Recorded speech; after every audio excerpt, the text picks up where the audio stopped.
There is nothing. Only warm primordial blackness. You're conscious ferments in it. No larger than a single grain of malt. You don't have to do anything anymore. Ever. Never, ever. Never, ever, ever, baby. An inordinate amount of time passes. It is utterly void of struggle. No ex-wives are contained within it.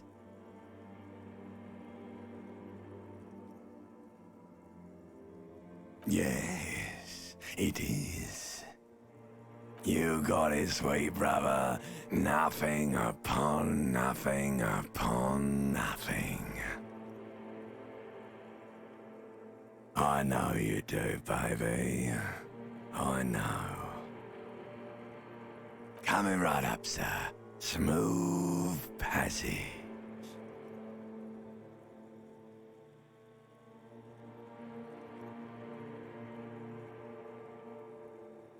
All right. Nothing down to fuck all, borough.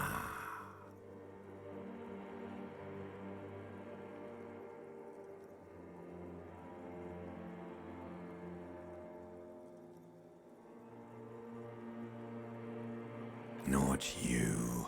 Your days of giving a shit and being that type of animal are over.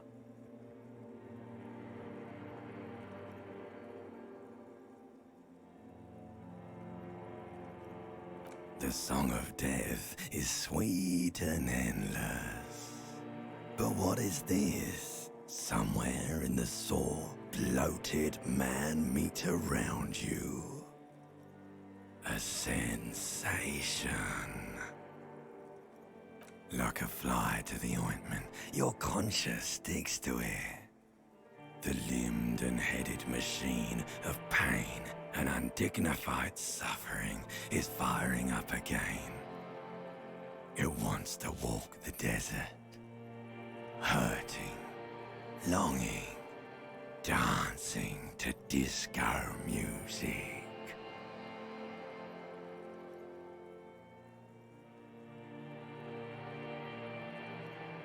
The stench of liquor rises from your mouth, and with it, an ungodly headache.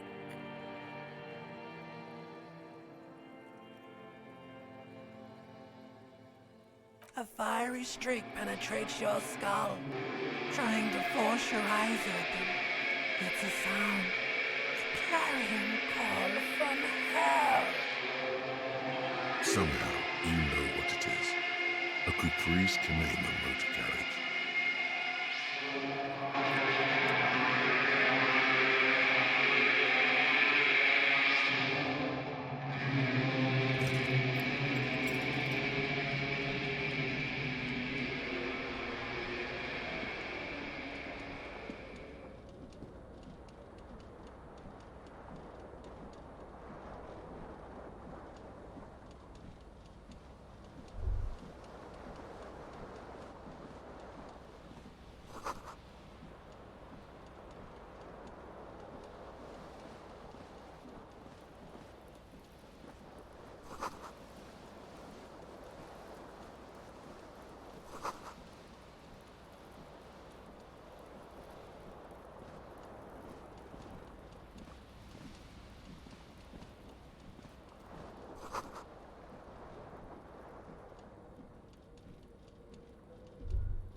A mirror hangs above a bent and broken sink. In a fierce discharge of masculine energy, someone has ripped half the faucet off. Hot water sprays from the base and steam covers the mirror. You cannot see yourself, just the outline of a man. Suddenly, you realize you have no memory of the face that awaits you there, underneath the soft vapor. As you slowly reach your hand towards the surface of the mirror. Abort. You clearly have not thought this through. You won't like what you see there, and you will never unbecome it.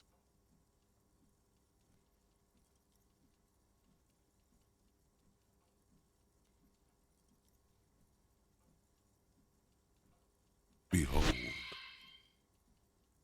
you have no idea who this thing is, do you?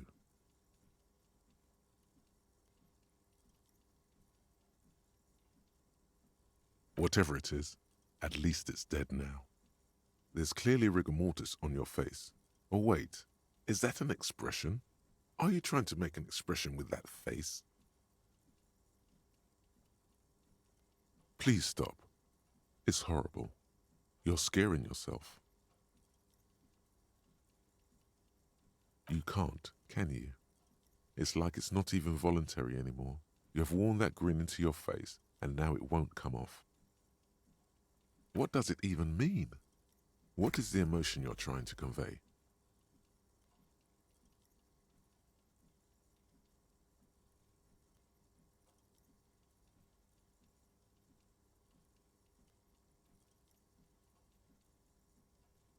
You are correct.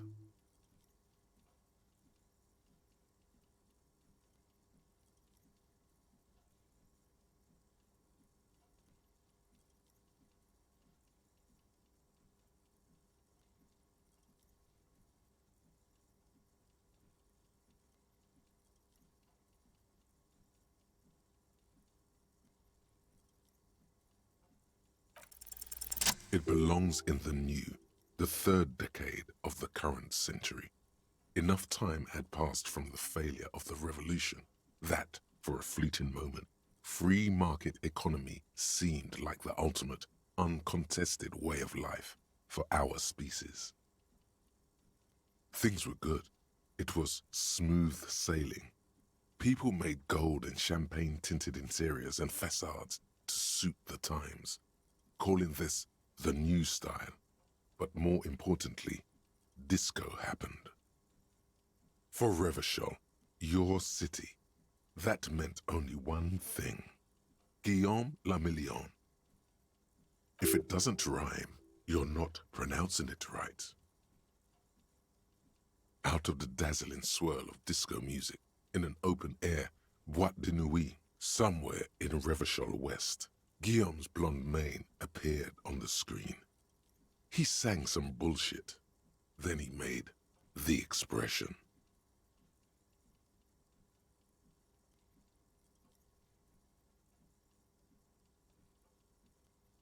Everyone loved it. Maybe you thought some of the stardust would rub off on you. Maybe it did. Either way, it's all gone now. Only the grimace remains. You have some understanding of the near history of disco. The rest is darkness, aside from the useless fact that the motor carriage outside was a caprice cinema. Some 20-odd years. There is a vast ocean of time between right now and the expression. Looking good on you, or anyone. Humanity has run aground in that time. It's a different world now. The expression is a relic. The click is used to spur on a horse. It also features heavily in Guillaume le Million's regional mega hit, Don't Worry, Your Pretty Little Head. It doesn't have to be. You can swoon over Guillaume and his champagne-corked smile whenever you want to. Maybe some of the stardust will return.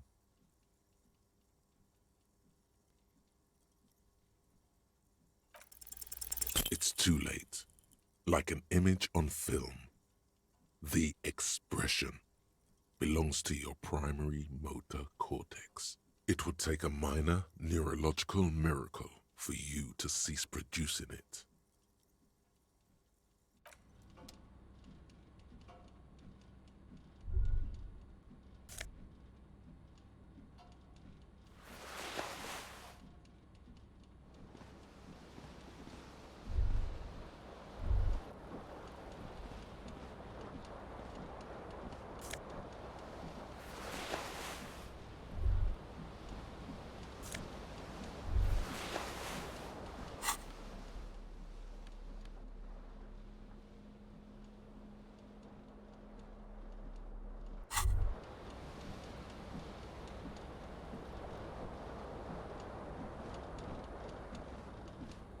This fan has two chain pull switches. One ends in a tiny fan, the other in a light bulb. A truly horrific necktie has somehow attached itself to one of the blades. Or has it been consigned there as punishment? You feel as though this creature is your friend and wants to reattach itself to your neck so that you may continue your adventures together in this strange world.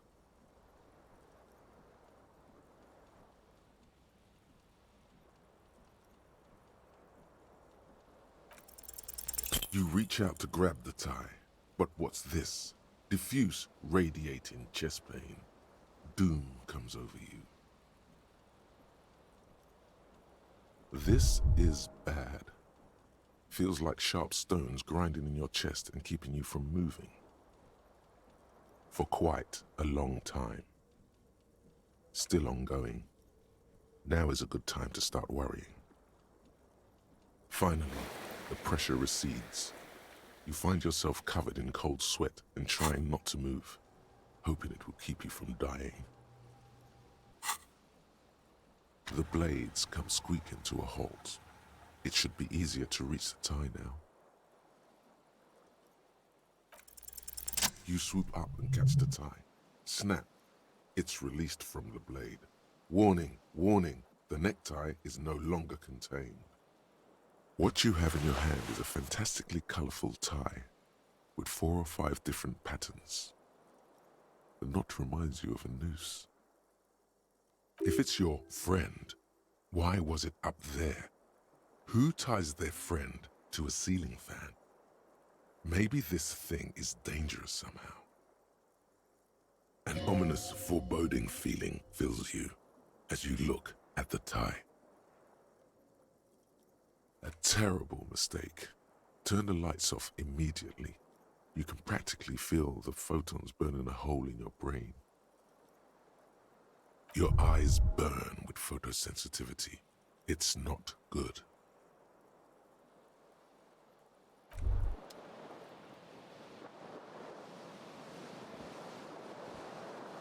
The window stands broken in its frame. Cold wind blows in. The shards face outward. Whatever broke this window came from the inside. A fine web of scarring covers the back of your right hand, but none of it is recent. More likely a projectile than a held object. There are no fragments on the floor from pulling a tool back in after impact.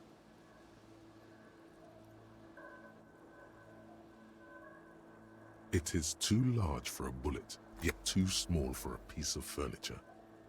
You're looking for something heavy and larger than your fist. Like the green shoe that's on the hat rack in the corner, which, coincidentally, is missing its friend.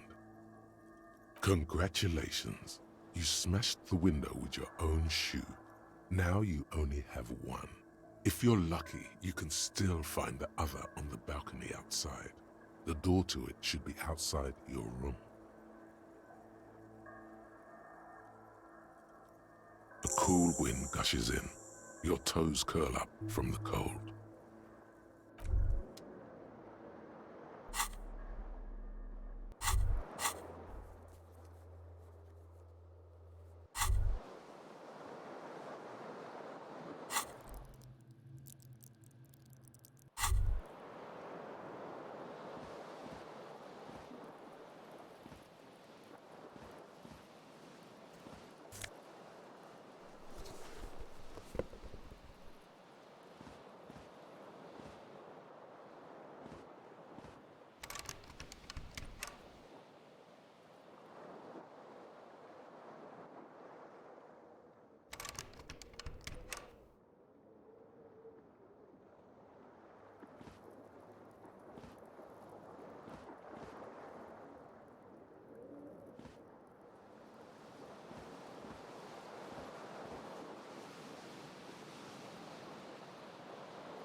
The fan stands still.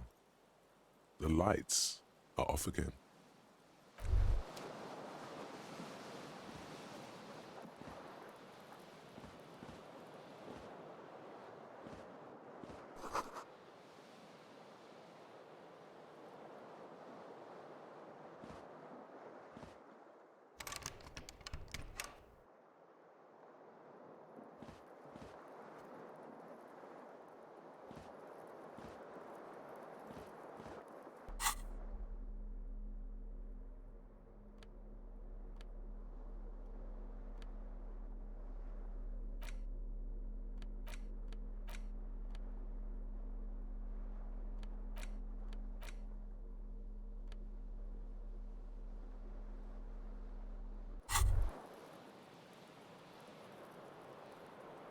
You hear a jingle.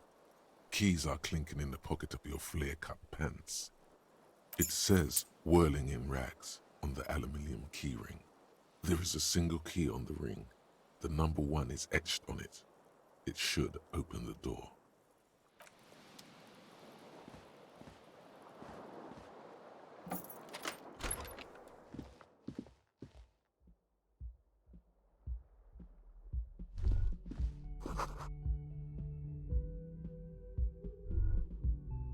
Hello, officer. The young woman raises a cigarette to her lips.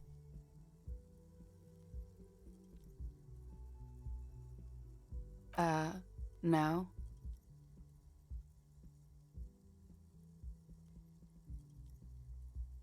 Because you're a police officer, sir.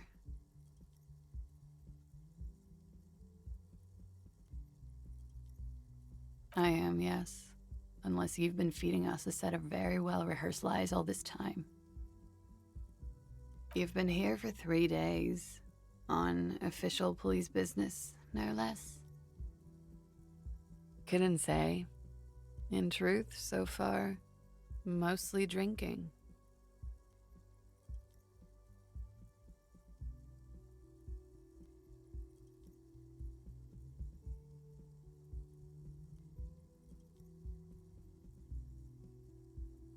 Don't be so harsh on yourself. They let almost anyone be a police officer. Could it be because of the drinking?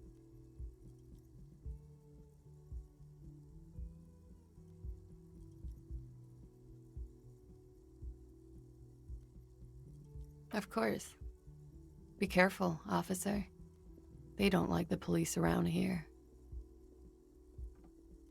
She looks back at you, a light glinting off her eyes. Goodbye.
There they both are, 2 identical shoes, both copiously green and indiscriminately snakeskin, reunited on your feet, like 2 baby crocodiles.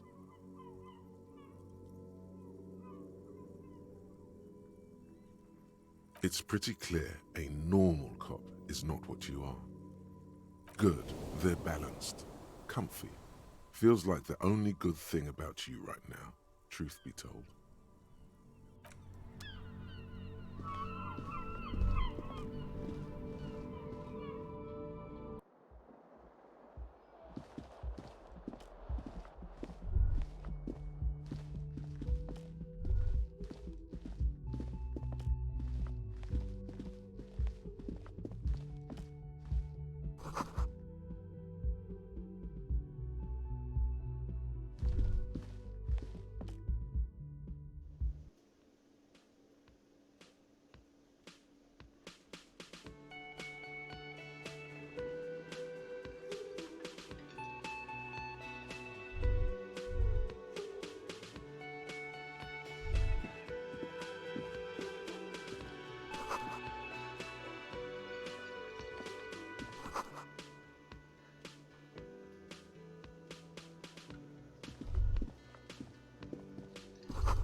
man in his late 20s stands behind the counter, inspecting a stuffed seabird.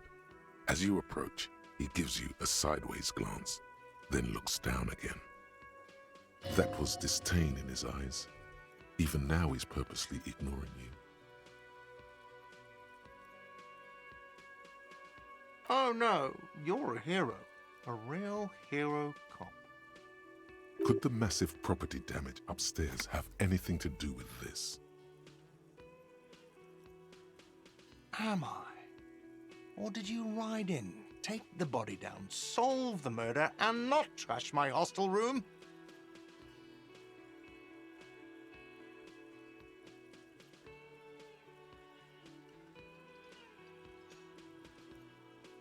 No, you see, actually, you didn't. You haven't done anything even remotely useful since you got here. No, I haven't seen you around. I'm not always here. A competent work of taxidermy. The white and brown seabird lies among piles of coasters and drying mugs.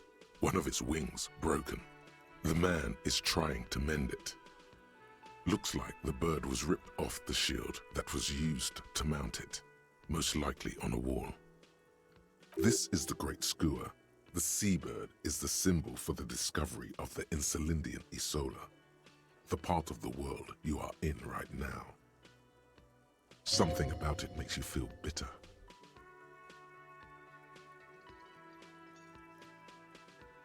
Look, your buddy is over there. Why don't you go and talk to him, okay? He pretends not to hear you, concentrating on the bird instead. No, I'm not the bartender. I'm the cafeteria manager. That period of my life is over. Not everyone who stands behind a counter is a bartender, okay? I'm the cafeteria manager. Mm-hmm.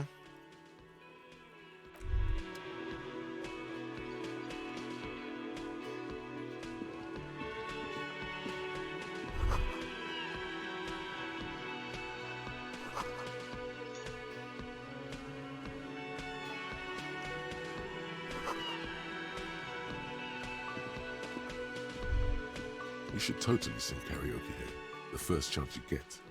Your emotions need to be expressed. People need to know your vast, oceanic soul.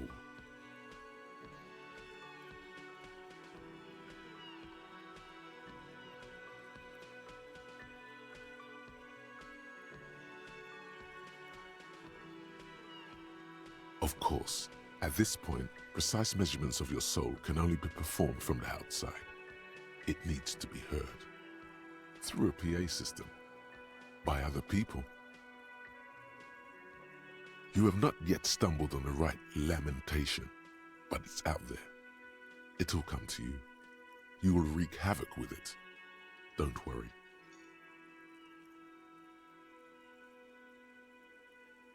Serves them right. Wipe that smirk off their face with your sad, tragic song. Who's laughing now? No one. You have to find something tragic to sing first, though.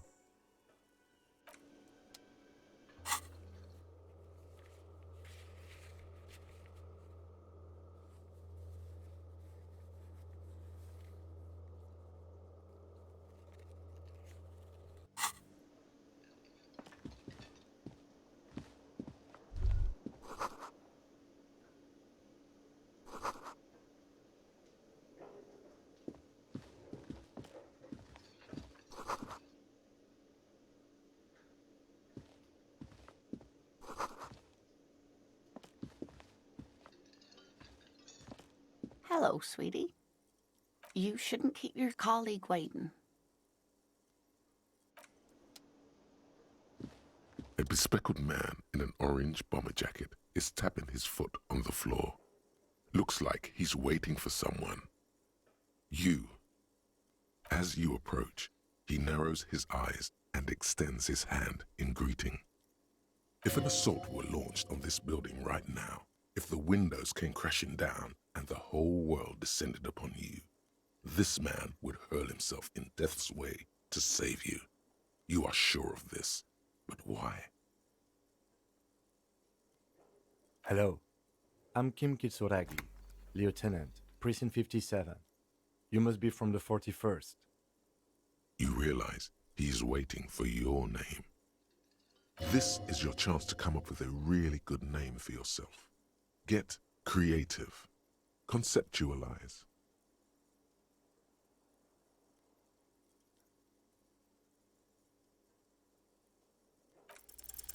Raphael Ambrosius Cousteau.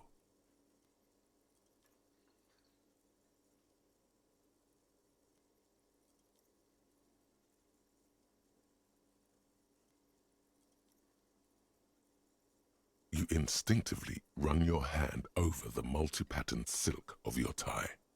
Its slickness gives you comfort and reassurance. Don't worry! Raphael Ambrosius Cousteau is one classy name for one classy cop. Yes, well, Not for a moment does he believe that's your real name. He casts it aside as an intra-departmental joke or a peculiarity he doesn't understand. it looks like we had a little scheduling error on Sunday. Saturday too, actually. Have you had time to talk to the manager here? What he means is, he has been trying to meet up with you for 2 days, but you have been otherwise occupied.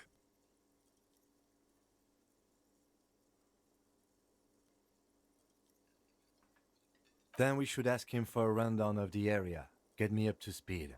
I understand the scene is out back, right? It also wouldn't hurt to assure him the police are finally here. In full force, I mean. Have you mapped out the initial interviews?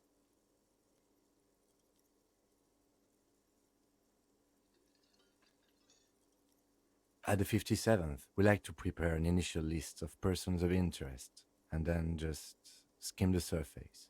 Prepare the field, get to know the players. You don't do that?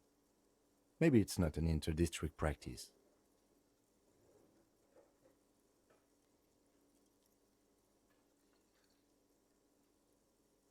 Okay, we'll have time for that after we take a look at the coroner's case. Have you removed the dead body from the tree? So, the body is still in the tree. This is the first time you detect a weariness in the lieutenant's voice. It is obvious he would have preferred for the body to no longer be in the tree. Where it has been hanging for 7 days straight. We should go there as soon as we are done talking to the owner.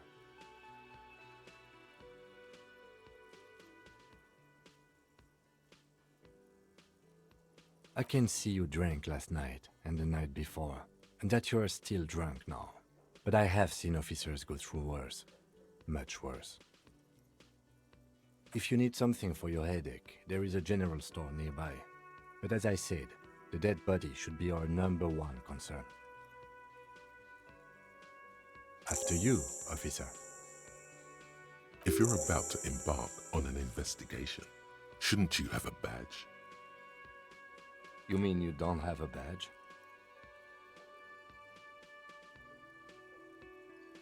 Losing your identification card is a serious matter.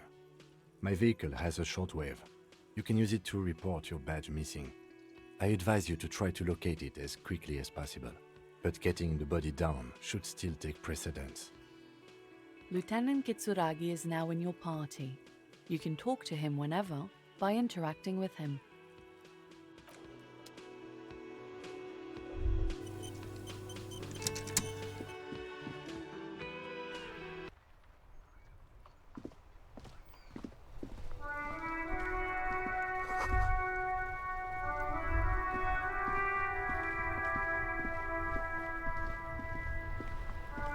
Before you stands a motor carriage. The bodywork is covered in blue and white livery, bearing the number 57. Vapor emanates from the large engine on the back of the vehicle. It hasn't had time to cool off yet. This must be the infernal machine that tore you from oblivion.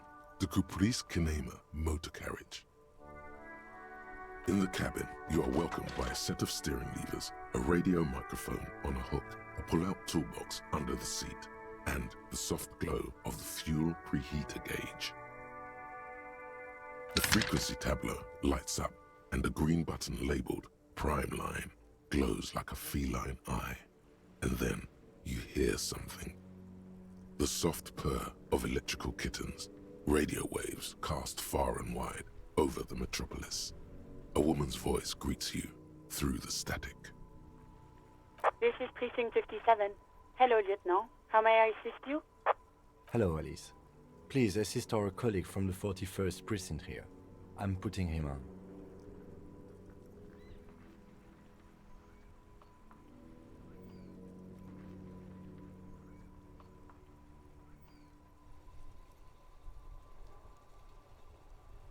This is Officer Alice Demetri, Precinct 57. How may I assist you?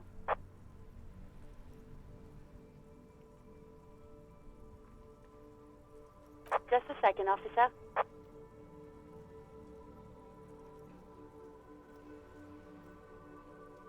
Ten 2, 10-5.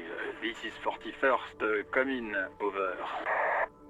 A scrawny old man sits in a dusty cubicle, smoking, with a large white rectangle sewn on his vest. In front of him is a box-shaped apparatus with an array of wires and antennas. The radio switchboard. The man uses relay code. You got this. You're a cop, and cops know relay code. 10-4, message received. 10-5, relay message. What's your status? Over. 10-18, state your message, sir.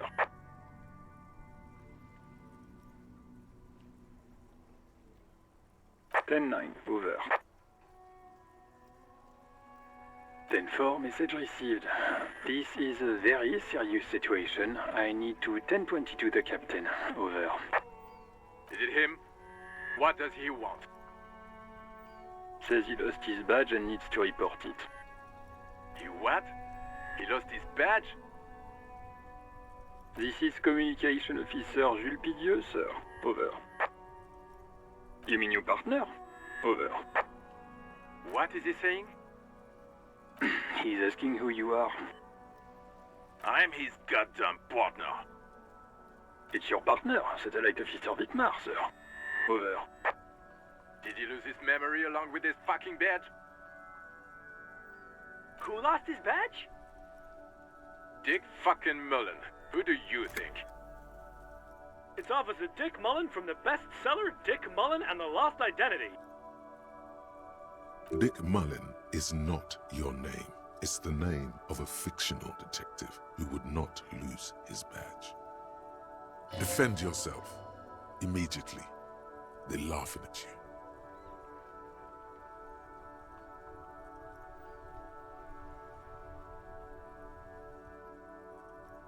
He says this has probably happened to other policemen before him and laughs sarcastically.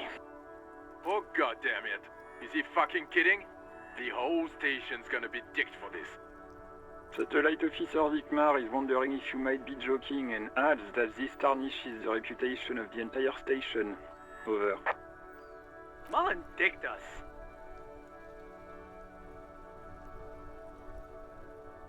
"10-4, I hear you, officer. I'm just going to make a note here that you are in pursuit of your misplaced badge. Over." Fuck me. Mac, come here. You've got to hear this. Dick Mullen lost his badge. What's going on? Super Cop here lost his badge. He lost his what now? His badge. He lost his goddamn fucking badge. 10-9, come again. I didn't get that. Over. New heights even for Captain Sober. Ask him. Ask him if he's lost his gun too. Sergeant Orson wants to know if you lost your gun too. Over. Check your pockets. Check your... Holy fuck. You don't know where it is, do you? Okay, It's gone. Your gun is most definitely gone. Don't sweat it, Bratan! You don't need a gun to have fun! We can still have fun! It's not all over! 10-9, come in, officer. Did you get my question? We were wondering about your gun. Over. Lying? Over the phone? It's easy. Just say it like it's the truth. And then it becomes it. He says he didn't. Thank God for that. That would have been a nightmare. I don't even want to imagine the poor prick who has to relay that kind of news to the captain. Losing his badge is bad enough. Tell him to find it, and fast. We can't have some gangbanger running around with it.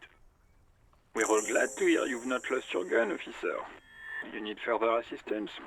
Over.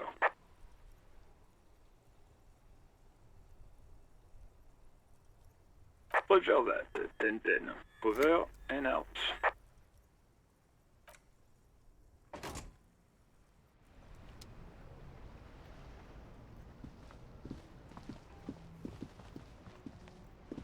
The RCM in Martinez. What can I help you with? Of course. What can I help you with? Of course. Where to?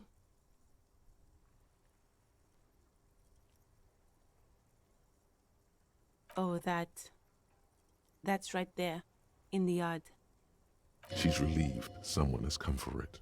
Finally. No problem. Of course.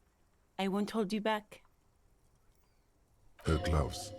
You get the feeling that you need them. You have a dead body to deal with after all. Sure, keep them. I have another pair.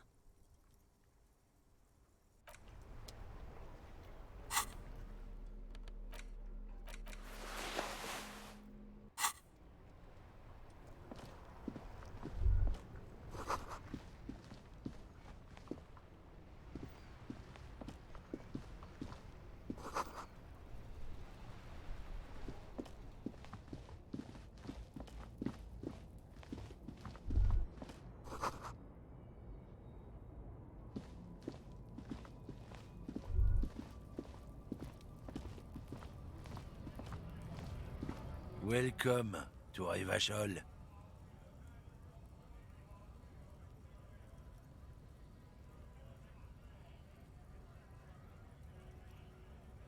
Don't you welcome to Revachol me. My grandfather came here from a 3,000-year-old racist isolationist culture, while your ancestors came to this island a mere 300 years ago.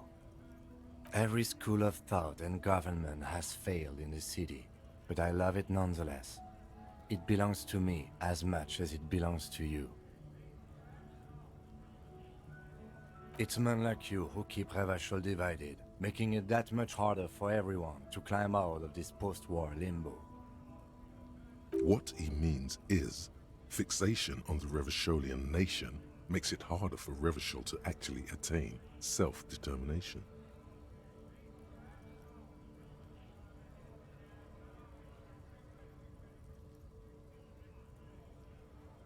Oh, come on, man. I just said, welcome to Revachol. It's a lorry driver thing. I know exactly what you meant. You think my kind doesn't belong here, that I should watch myself and behave. But you see, I'm an officer of the RCM. It's actually my job to make sure you behave. I would advise you to remember that. Silence. The air between them becomes tense. Your partner needs backup. Now's your moment to shine.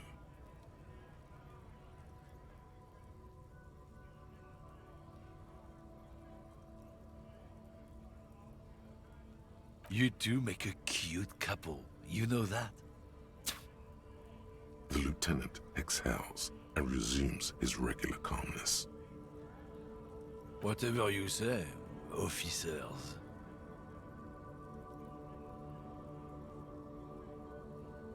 Oh, not much anymore. I'm here to pick up some cargo, but the dock workers are on strike, so it's a sit and wait on your ass situation. Apples. Apples is exactly the kind of thing you'd say if you had something to hide. Yeah, apples. I take it you had other questions? Oh, not much anymore. Apples. Apples is exactly... Look, as detective. I come from a long line of lorrymen. We got ancient rights and privileges. Oh, I'm here to pick up a load of fucking apples, man. Just regular, Koiko-picked apples. Damn, you're not gonna get more out of him on this. He's put up the wall of racism. Oh yeah, they're a big deal. My great-grandfather was a carter, had a royal license and everything. We've tried to hold on to our privileges. Sure fucking is. We have a guild and everything, huh? Very ancient, very prestigious. Goddamn right. They've been trying to fuck us out of our heritage in the name of profit. But when they try to replace us, they'll regret it. Trusting street thugs with their goods is going to fuck 'em right up the ass. Mark my words. Generations of practice ain't no laughing matter. It's about biological determinism, natural law, the sorting of the races. Not the most popular topic nowadays, with a coalition in charge and all. You might want to change the topic. That is, bury your head under the sand like common sheep.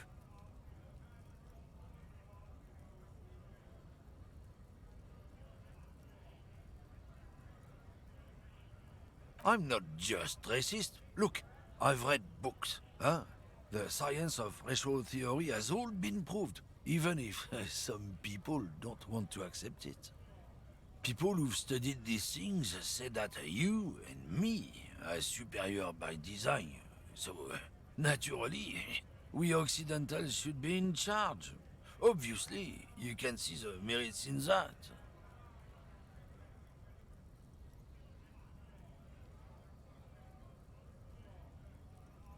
Open your eyes. Haven't you noticed something different lately? An unfortunate downturn, maybe? Huh? When members of the superior race cease to believe in their innate superiority, they stop competing for resources. The problem? The damn kips are showing a real good game lately. Same with the mosquitoes. And the other introduced species too. They're on the precipice of cultural victory. Cultural victory? What is this then?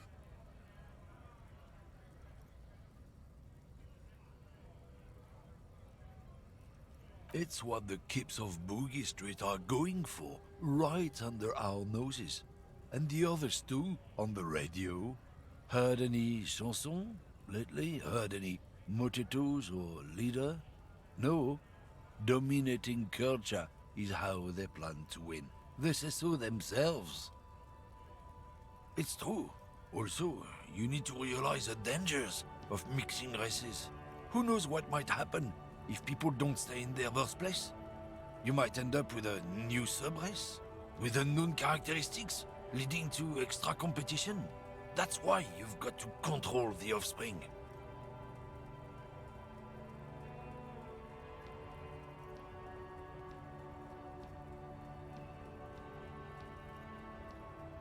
Don't push your luck, Runt.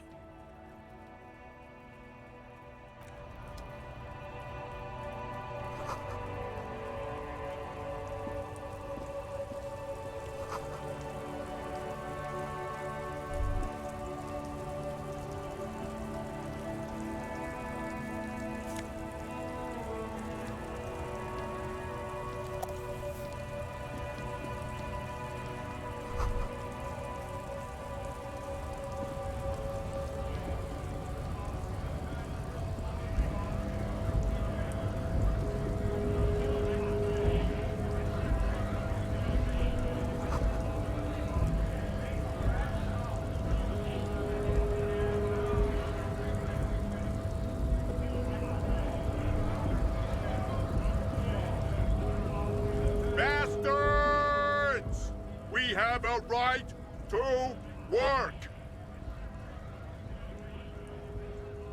Hold up and stay frosty, everyone. Cops are here. You here to fuck with us? Beat the honest worker down. We're here to fight for a cause. Stripes usually have problems with people who have causes.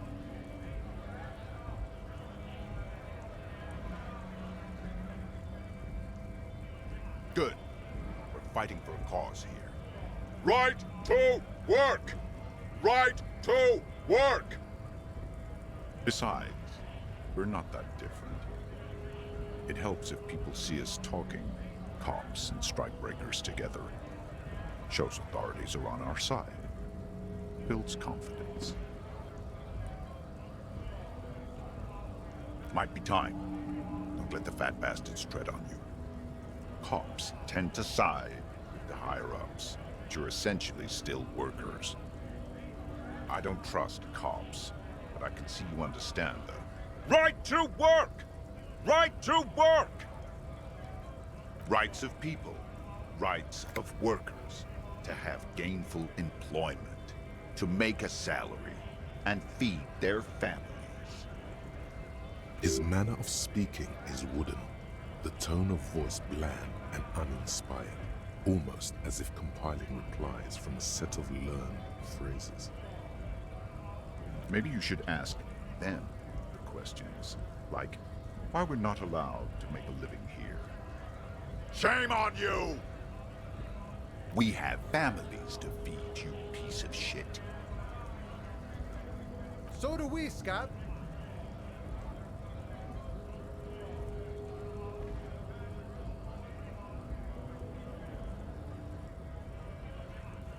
Have fun. Union shits are on full strike. Don't think they're going to let you through the gates. I'm trying to meet their fat boss.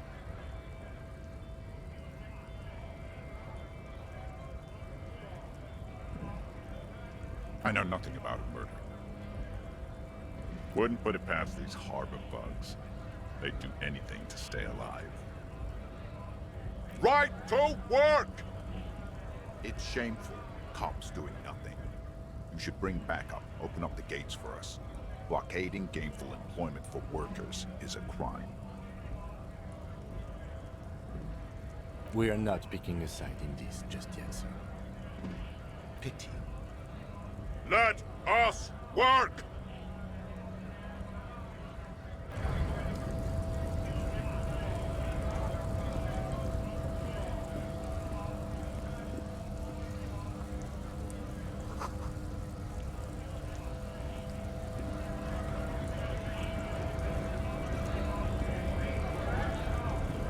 Scab? You're hazy on the notion of a scab. Smells like politics, though. Maybe it's got something to do with the flask he reaches for from time to time.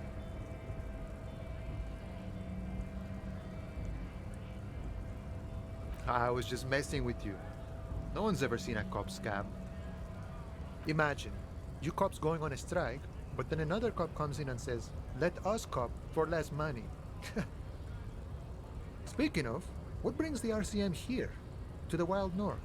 Come to see the strife? Murder, huh? That sounds like a lot of hard work. You'd never see me investigating a murder.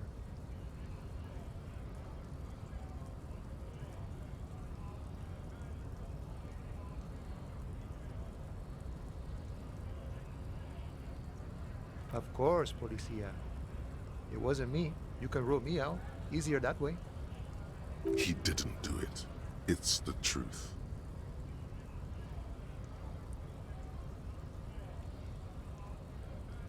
You know, serious business. I'm sure the big boss will be glad to tell you. You'll have to ask him first. He's a chatty guy. Wants to talk about the strike. Return once you've met the union boss and are on a better footing with the organization. My friend, I respect the right to roam. The open range awaits. I don't operate in that capacity. I'm not a granter of passage. The passage grants itself. If it's all so simple, why don't the strikebreakers just go up the stairs?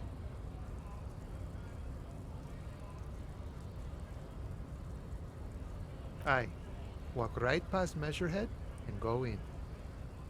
Yeah, the 2.5-meter tall Semini Supremus is there.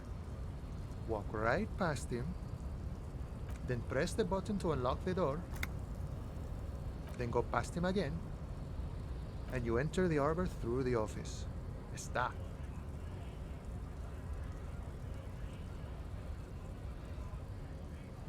The man whispers a jaunty tune.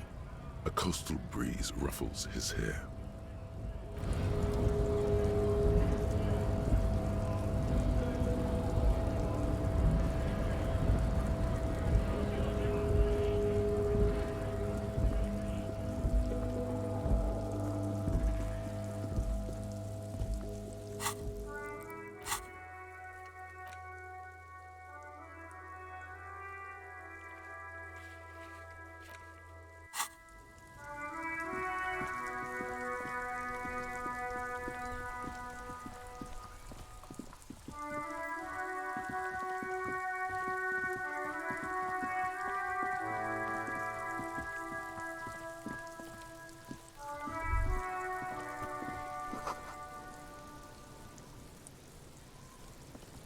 Kuno's got this! If there ever was such a thing as an ugly kid, then this is it. He's almost exquisite in his ugliness, like a gremlin. Oh yeah, nappa gumpy, Kuno! Right in the dick, Kuno! Get him right in the dick! It's love it in the dick. The boy is sweating profusely. His eyes are like two black holes and his jaw is twitching as if trying to break free from the empire of his body.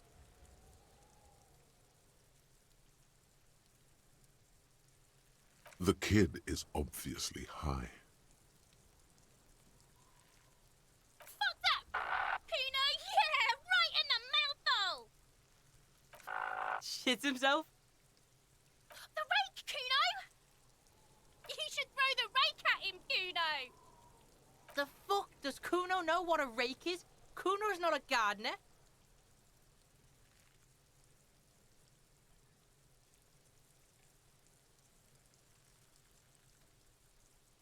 We shouldn't do anything.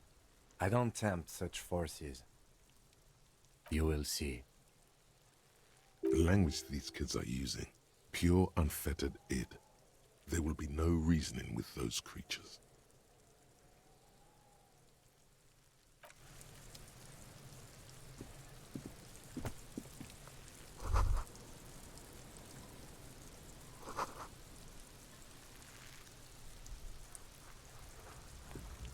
The corpse looks at you with bulging white eyes.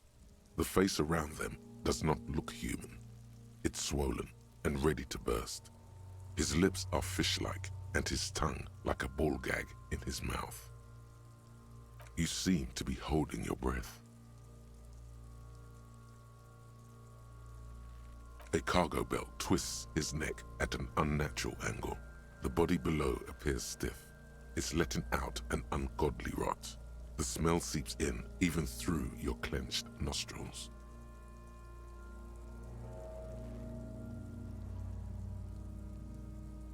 Active decay. It's okay to throw up, officer. No one is judging. He's about to blow! Cock's gonna blow, Kuno! The smell is repulsive. It pushes in from your mouth, more instant and more familiar than anything you'd expected, more fever than odor. It fills your mind, flushing you from within.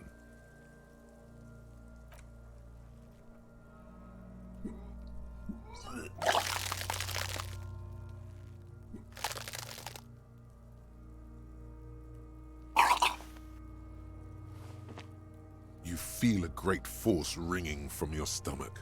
Your body curls and pushes it out, burst by burst. until a pool of vomit lies under your feet and your throat stings from the stomach acid. It's okay. Happens to everyone.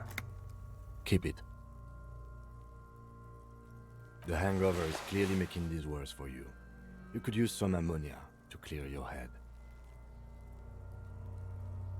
There is Frit nearby, east of the hostel. They usually have a small apothecary. If they don't... There's a greenhouse here, and a gardener with a wheelbarrow on the corner of the whirling in rags. If she works here, she might have something for the smell. Pretty clever. Acquiring ammonia will provide a modifier to the wipe check. Modifiers make checks easier and allow you to retry them.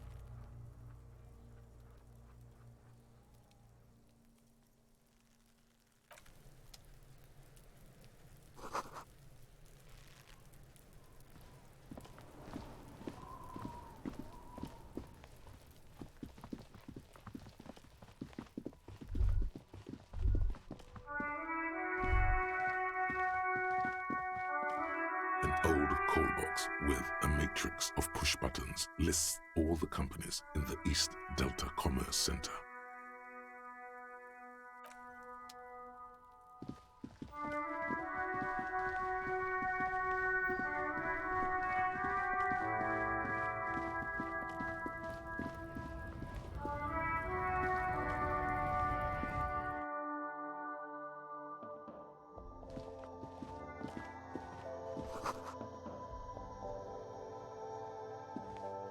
Welcome to Frit. Feel free to look around or something. Everything is out on the shelves.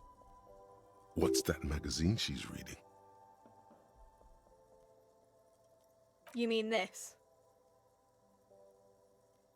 This is Pop Stars. It's got, like, famous people in it. It's not for sale. Looks like it also has something called Police de la Mode, featured on page 34. This speaks to you.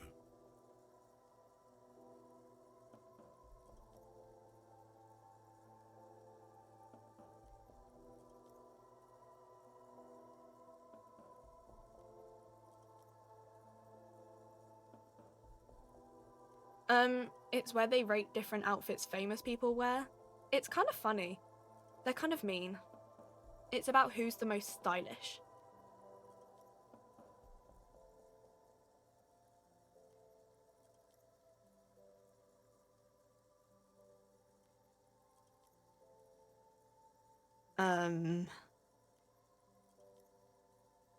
No, I don't think so. We are not the fashion police. We're the real police. Okay. I'm not really supposed to be chatting to anyone, but... She looks up from her magazine, eyes filled with tired ennui. Yes, what we have is there, in the medicine cabinet. Go take a look yourself.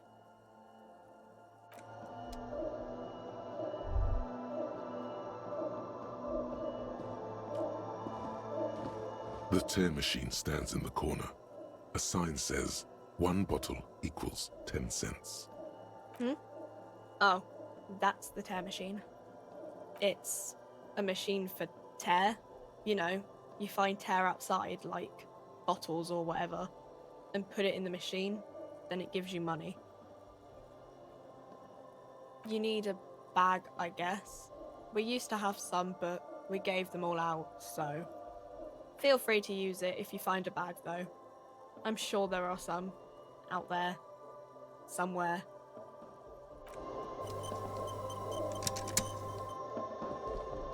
A small cabinet on the wall is filled with various medicine bottles, nasal sprays, and blister packs. They all bear the Saint-Baptiste Pharmaceutics logo. Their logo is the bloodless rose, pure white, untouched by harm. Just ask me if you need anything from Saint Baptiste. We don't stock prescription meds, but we do have Nosafed, Duramine, Magnesium, and Hypnogamma.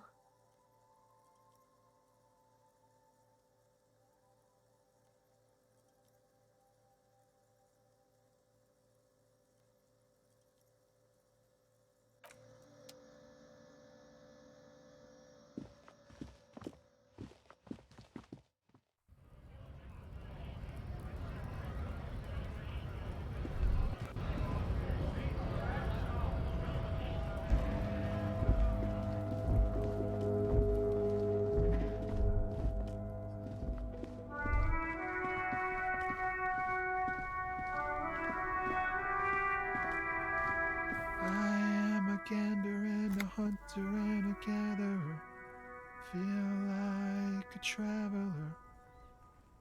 A simple little cadence. He seems to be making it up as he goes. It's the jam, my man. It's a traffic jam for the ages. Harbor gates up the street are shut tight, no explanation given. Workers on strike, scabs agitating, an all-around clusterfuck. Meanwhile, we're all stuck here in long-haul limbo for days upon days upon days. Upon days. Yeah, exactly. It's official. He too agrees. This is the antechamber of the afterlife. Feels like forever. Like I was born on this here roundabout and this was all I ever knew. Just me and the metal and the tires, the oil and the fumes and mazout.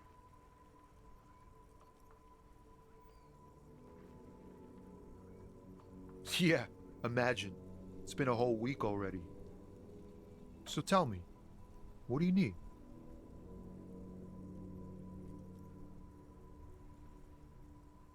Oh, high-grade narcotics, illegal firearms, stuff like that. Relax. He's merely joking.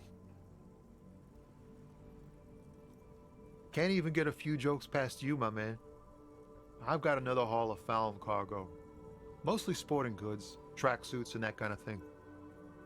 They usually get shipped to Grad in the Occident, though we've been making headway in the Il-Moran market lately.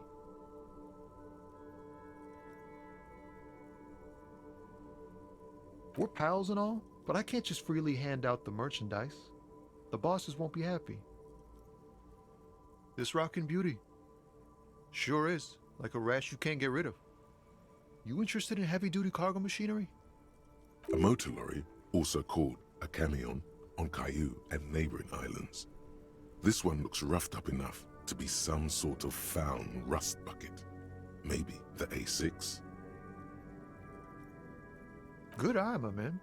Yup, she's an old one, but reliable. Me and her spent a long time together. The man taps his fingers rhythmically against his arm. He ain't one of us drivers. I know that. All accounted for. Otherwise, I haven't really asked about that. Been wasting time right here. Keep him busy. It's easy to see he's telling the truth. He's kept his nose out of the dark stuff. The man taps his fingers rhythmically against his... It's like whatever's going on over at the docks. Workers got a blockade set up, making demands, no way in or out. Some pretty wild stuff, I hear. Like a giant new power crane in half the company? I forget what exactly. Good on them, I guess. I've heard talk there's a company rep in town too. Like a strike negotiator type. They'd know what's up. Precise demands and so on. Ah, yes, from the Wild Pines. We'll meet her soon enough, I'm sure. They want to keep that money flowing in, my man. Ka-ching. He doesn't blame them, but he's not on their side. That's for sure. Anything else? Yeah, this ain't really my area of expertise. I just do my job and get paid. I have things to do and places to be. All of us do. Us lorry drivers, camionneurs. If you still hang around here waiting for this mess to end, most have scurried off somewhere to get drunk or high. Or laid. Not that I blame them, really. Not my thing. Chasing transient pleasures is a drag these days. I prefer the examined life now. Thinking, reflecting, observing. What's better than chasing transient pleasures? The more transient, the better. When one's ended, you can get onto the next one. Don't be a stranger.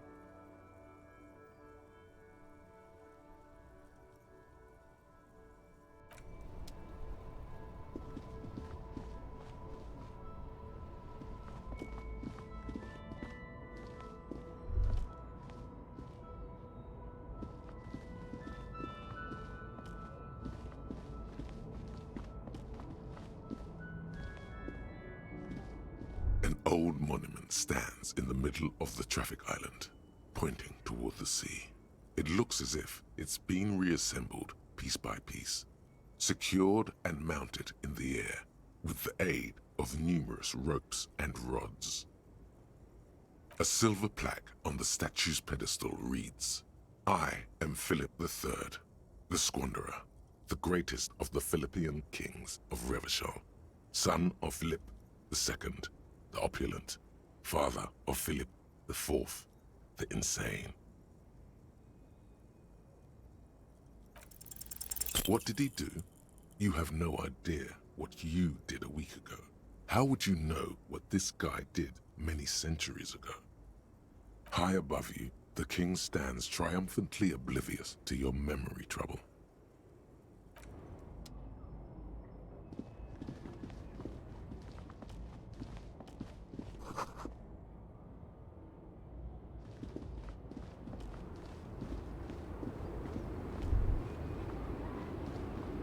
The small, wrinkled woman does not greet you. She nods along to something on her radio. A photograph is clutched in her hands, and there is a warm smile on her face. The photo, an ambrotype from the turn of the century, as golden as her smile. It's the warmth of a winter night's fire. Maybe she could give you comfort and shelter, some cigarettes and food money. Maybe she's your... No response. Wherever this woman is, your words fail to reach her. Nothing. Her smile just keeps widening. Her hair is gray like lead. Wait. She's just a distracted old woman. Better to leave her alone. Why? I just told you why.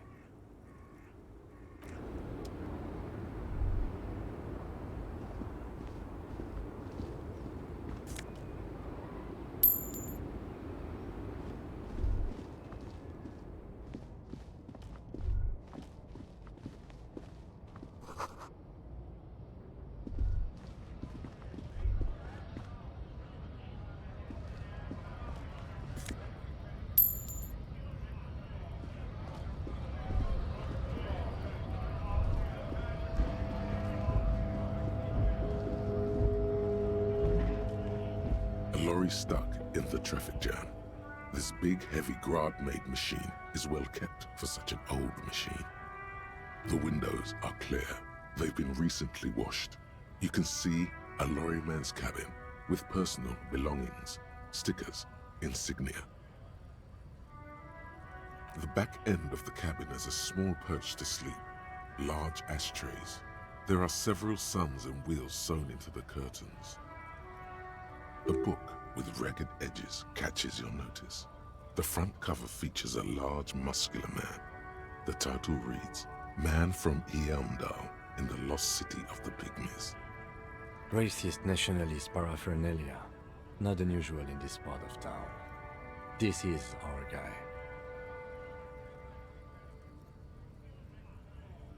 Likely, yes. This guy's proud of who he is. Drapes it all over his machine. The driver has adorned his space with a substantial collection of peculiar paraphernalia. Proclamations about honor, strength, and purity are glued to various panels.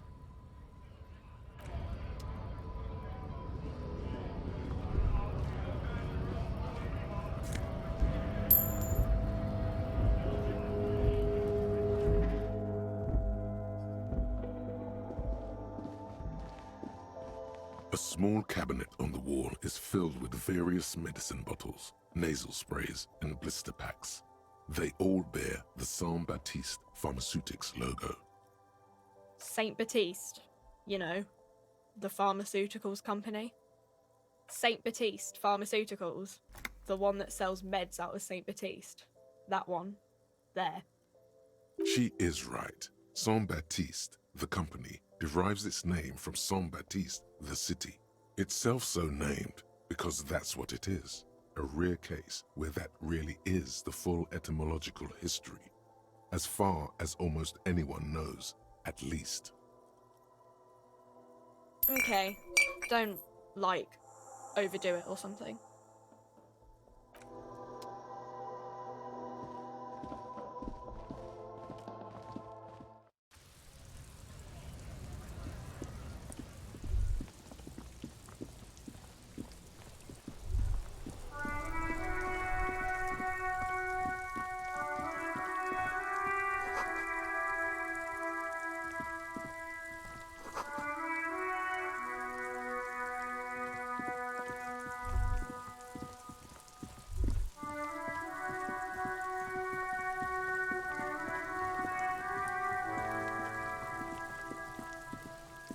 There are several footprints in the mud, left by work boots. Anywhere from 6 to 12 pairs have walked here. Heavy workers' boots with reinforced toes and hobnails all over the yard. Isn't this something an industrial worker would wear? Noted. Maybe more than 12. No, 8 pairs of boots have shuffled back and forth in the mud. 1. Standard work boot, steel reinforced toes, number 46. 2. Standard work boot, steel reinforced toes, number 44. 3. Hobnailed work boot, steel reinforced toes, number 43. 4. Standard work boot, number 45 or 46? You don't know. It's a miracle you can tell the prints apart as it is. The cold must have preserved them. 5. Another standard work boot, steel reinforced toes, number 44. 6. An aberration, light as air, even pace, same make of boot, but number 41. Impossible to tell. Could also have been an adolescent. The gait is undeveloped. You're not bad. It's as if the whole world darkens. Everything else has a thin film of unimportance on it, and the tracks burn in the middle of it, in a strange, beautiful way. 7. The glowing outline of a standard work boot, number 46. But the imprints are twice as deep as the others. The weight exceeds 200 kilograms. 8. And yet another standard work boot, number 44. There's an aberration in the pattern of the sole, however. The right sole is smoother, more worn. How many?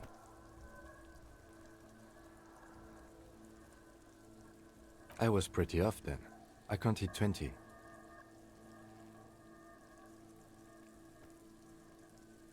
I never got the hang of it.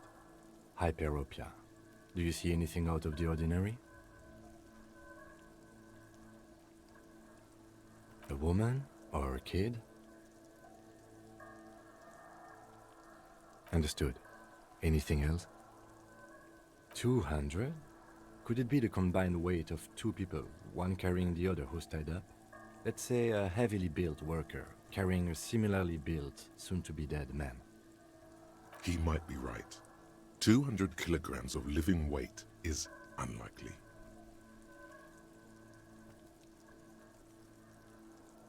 Possibly, yes. But why? Yes, they could have used a makeshift stretcher or just march him up to the gallows.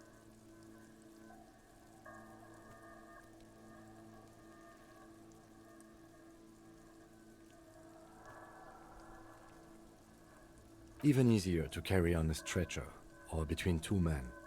Anyway, it's for future consideration. What else can you see? Interesting. Let's name it the old soul. Someone operating a workbench with a pedal, like a joiner at the harbor. Or maybe a drummer? No, it's not.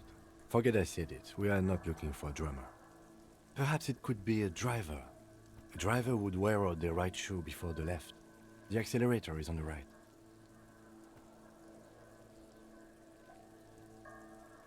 We should keep our eyes open around the traffic jam. See whether anyone strikes out as a potential suspect. Seems prudent, no?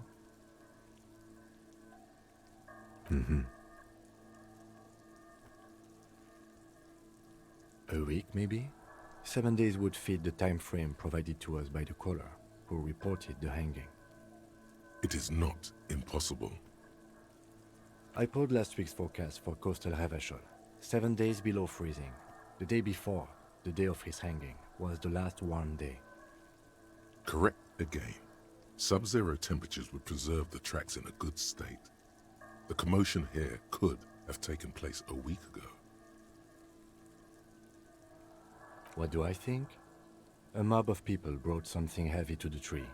One of them was carrying the victim. They shuffled around, especially under the tree. Then, after hoisting him up, they stood in a semicircle facing his direction. At first glance, this appears to be a lynching. Indeed. They all stood in a row here and looked at the tree. Yes, everything fits so well. Carried him over, hoisted him up, watched him hang. This is easy. The lieutenant's eyes narrow. He's thinking to himself. Either way. What else?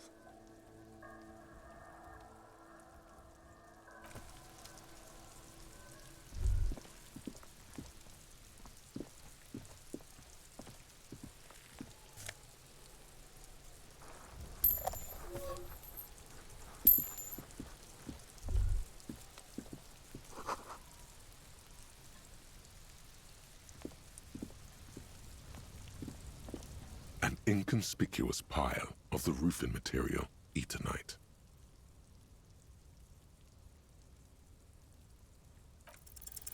Because it's nice and orderly, well-laid pallets, easy on the eyes.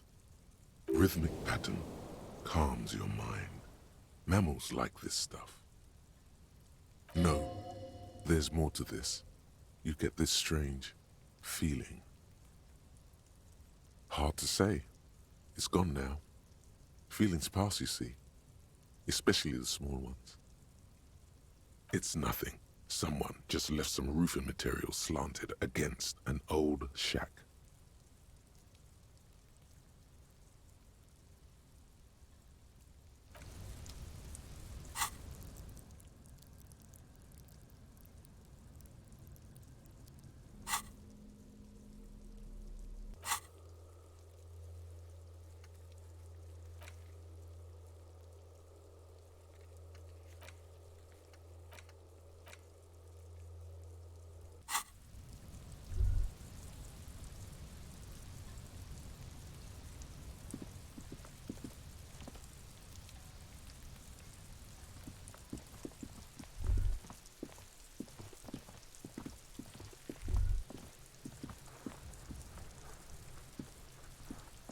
There he still is, looking right through you with his white eyes. The body below is entirely dedicated to that corpse smell. Emitting it is all it does now.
There he still is, looking. The ammonia only makes it worse. The combination forces tears out of your ducts. You manage to keep it in once. The second time, not so much. When the vomiting is done, your cheeks are wet with tears.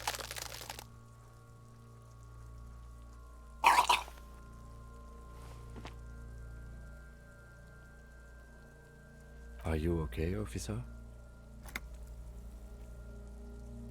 The weight is reassuring, like a krenel on solid fortification. Pat, pat, pat. You're facing tough odds here. It's aggravated further by alcohol withdrawal.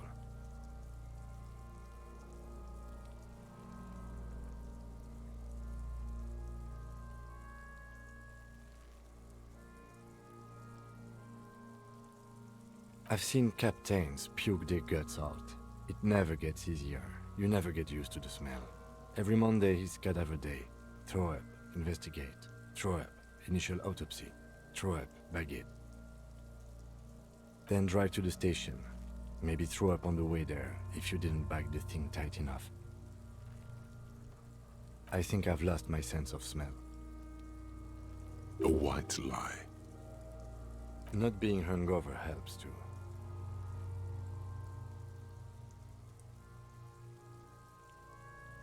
No. This is a two-man assignment because it needs 2 officers to complete. I need your help. You need to get your shit together.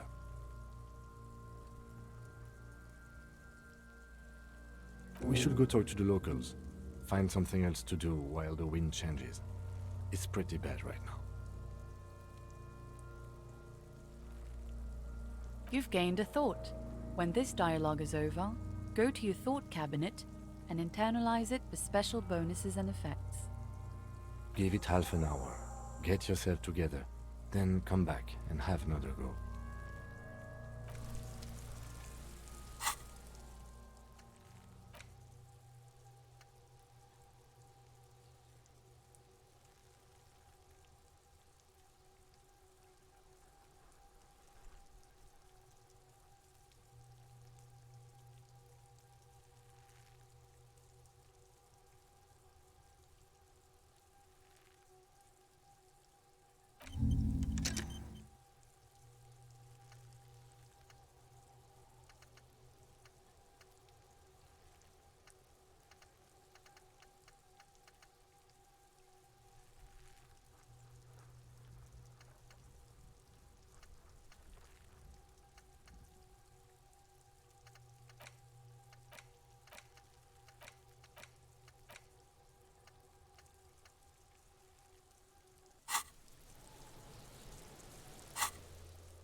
The man with the unimpressive beard notices you approaching. He drops the ledger he was holding and turns to the lieutenant. Mr. Guard, right? You run this place. Yes. I am Kim Kitsuragi from Precinct 57. This is an inter-district investigation, so joining me from Precinct 41...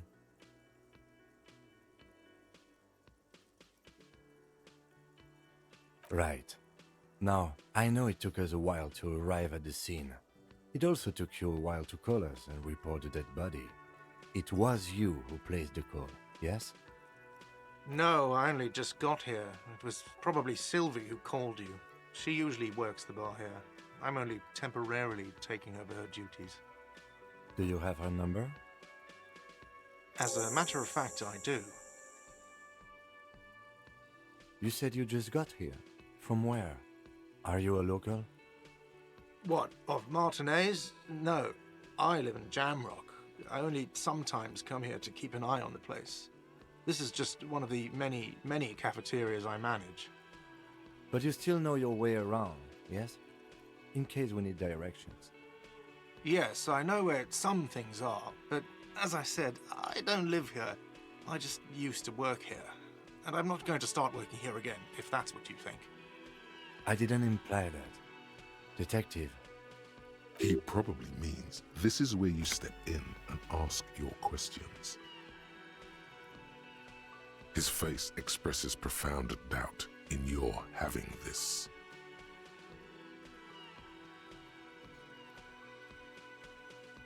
She went away because none of your business. Have they not been telling you you're a cop? Okay, you got me. She went away because of the dead body out back. And because I asked for her number. That's why Sylvie went away. I hope you appreciate that. Thank you. I asked an employee out. She didn't want to come, but felt obliged to. It was a bad idea. Now, what is so goddamn fascinating about that for you? It's got nothing to do with the lynching.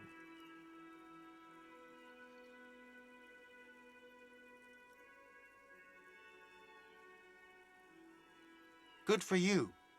Was there something else? I'd like to get back to what I was doing. I don't know who killed him. I'm not the police. That's your job. What are you, crazy? Of course I didn't kill him. Let's go. Not so fast. You owe me 130 real. No one is saying the multi-pattern necktie you found tied to the ceiling fan can talk. No one. It must be merely imagination. But Let's bail! Time to push the eject button! Sounds like a responsibility! You don't like those!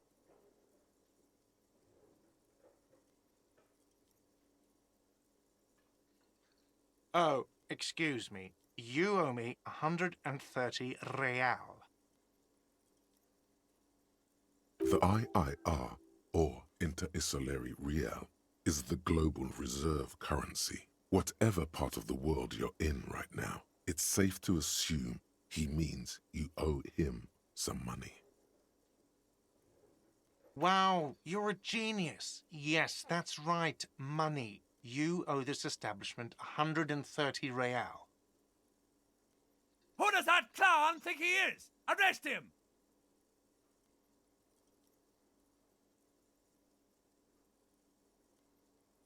Let's see. 3 nights at a tariff of 20 real comes to 60 real. Then there's the window you annihilated. The hole in the window was the first thing I saw when I came to work. So don't try to tell me you didn't. That will be 40 real in damages. Another thing you've annihilated is half the bar. You've run a tab of 30 real. Actually more, but we'll round it down to 30 for your hard work maintaining the stability and order of Revachol.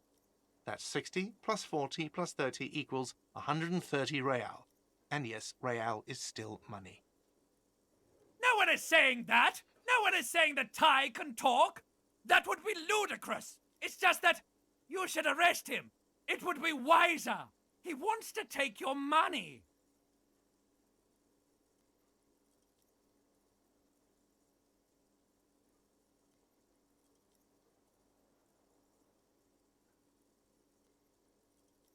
The lieutenant looks at you tugging on your garish tie. He puts his hand on your shoulder. If you don't have the money, it's okay. None of us are in this for the wages.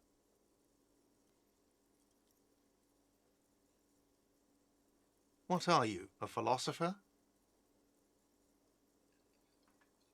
Money is what grown-up people use to pay for things. Things like this hostel room, or 8 bottles of potent blend, and 9 packs of Royal Extra.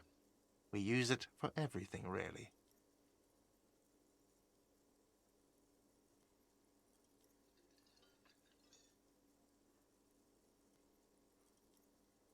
There's a shuffle of nylon as Lieutenant Kitsuragi looks for something in the pockets of his orange bomber. That's Cop 4. I haven't offered to pay because I don't have any money either. You can't arrest me. I haven't done anything.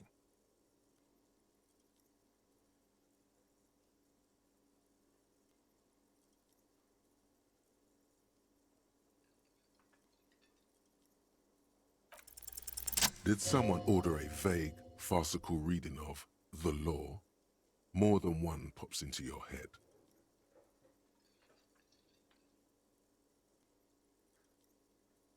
But it's not inane. You owe me money. It is cruel of you. A man has been killed. File a request for compensation with Station 41. We need to work now. Okay, you'll only have to pay for the window and the drinks. That's 70. I'll get the rest from your stupid station.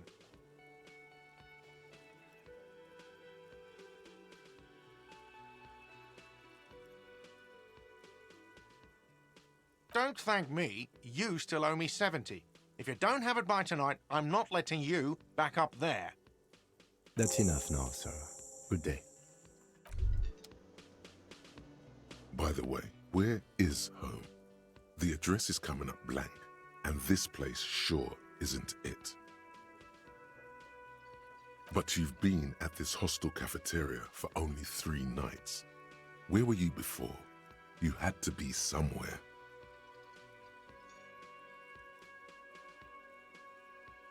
You don't really know, do you? South, maybe. Doesn't sound like somewhere you can stay if you run out of money.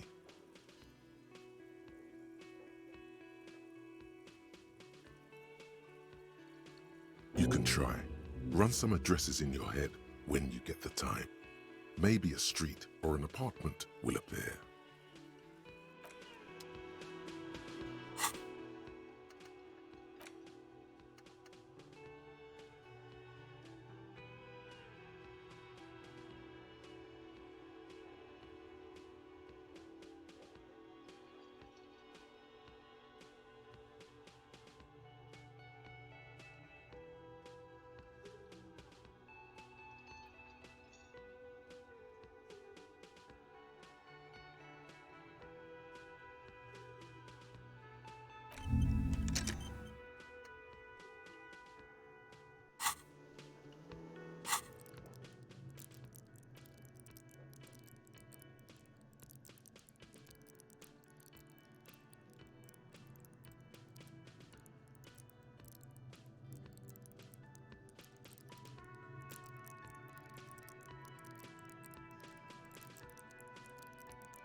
Can I help you? Absolutely out of the question. Absolutely in the question. First we find a sad banger. Then we sing this place to shit. Your body is ready, sire.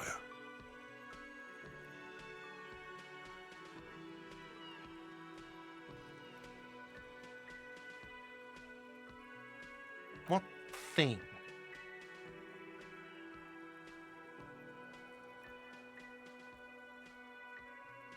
What are you, a cook now? That's none of your business.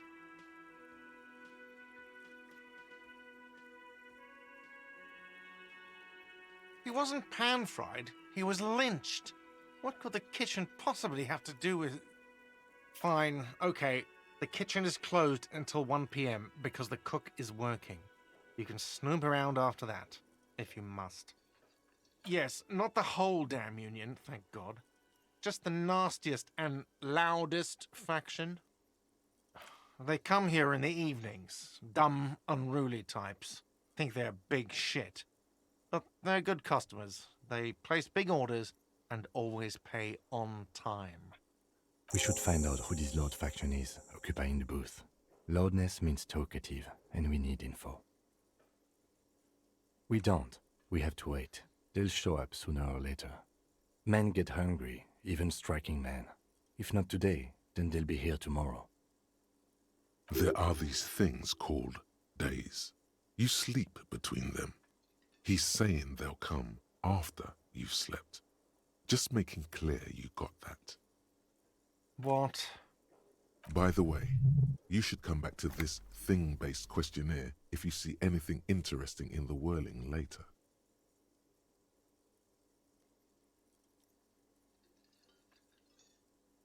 Yes, have you got it? A lot. For the drinks and broken window, 70 real. Like what?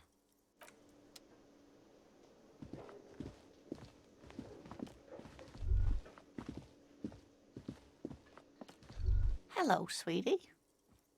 Wait, who's Sweetie? Why, you are, officer. And have you found anyone to be sweet to?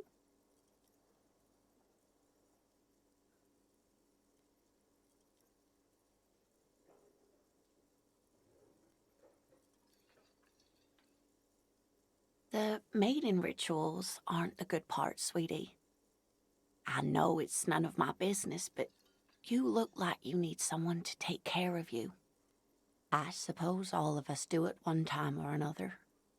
I don't know what I'd do without Morel. You must forgive me. I'm getting so scatterbrained. I completely forgot to introduce myself. I'm Lena. My husband Morel and I are staying with our friend Gary just down the street, but I come here for tea when they're away.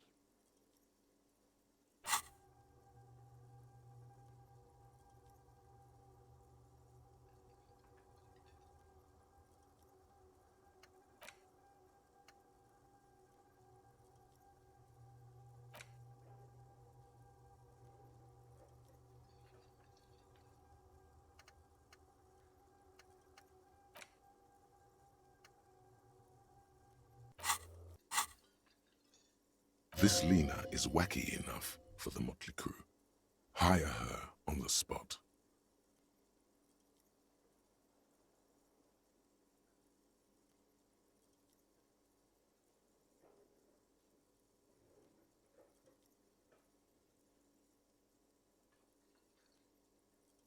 Whatever do you mean?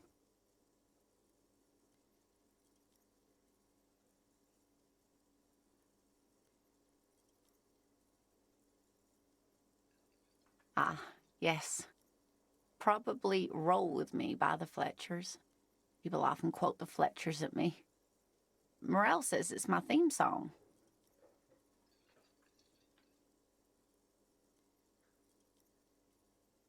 Oh, sweetie, I heard your conversation with the manager about your financial troubles.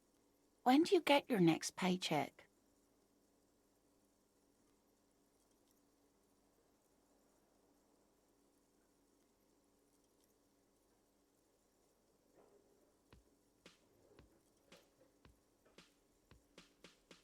You must be joking. Although our pay does sometimes feel like a joke. It's not easy to assert your right to a decent living wage when you don't have a strong union behind you. Maybe you should talk to Everard, the union leader. Interesting idea. This Everard sounds powerful. Maybe you can wrangle some coins out of his pocket.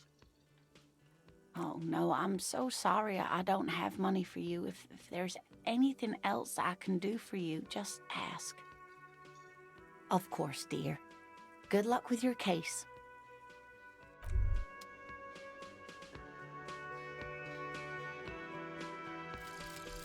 Volumetric ship compressor.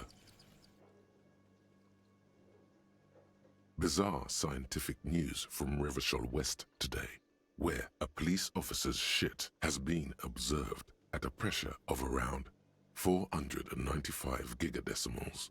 These metallic hydrogen levels of shit-togetherness were thought to exist only at the center of collapsing stars. not law officials. It remains to be seen how long the shit's singularity lasts.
There he still is, looking right through you with his white eyes. The body below is entirely dedicated to that corpse smell. Emitting it is all it does now. As you breathe in, the odor comes over you. It's a smell of the mind telling you to run, and your stomach to wring itself empty. With your hands at your sides and your eyes squinting, you stand in it. They do after 7 days, yes. We are deep in decomposition here. The man before you is naked, but for a pair of underpants and enamel boots.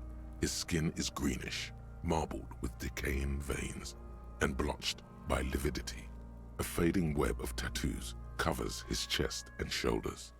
The cargo belt used to fasten him to the branch above appears industrial in strength. The material appears to be ceramic. Its clean white stands in stark contrast to the decaying flesh above the knee. The man wore thick polymer socks, probably for padding. A fine array of interlocking plates covers them. Delicate and fragile, they feel alien to the world around you, out of place somehow. These are clearly not boots. They're armor, possibly part of a larger set.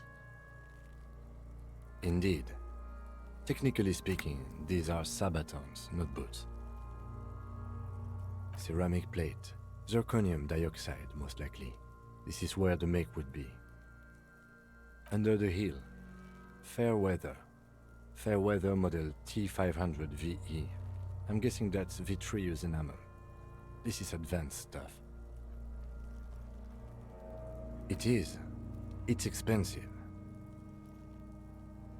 We've requested similar material for our tactical units for years now. The constabularies deemed it too costly. In that time, we've lost 6 men to semi-automatics. For a full set, about 4 years of wages.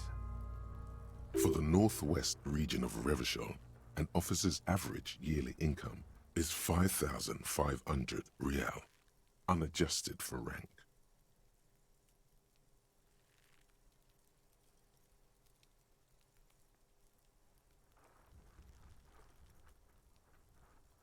By catching, do you mean let's not log them as evidence? Let's steal them?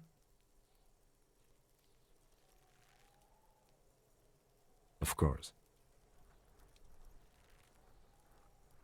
The locals probably scavenged it. It would be odd if he had more on after 7 days. We should keep a lookout for these pieces. The armor could yield information. Maybe he'll know something.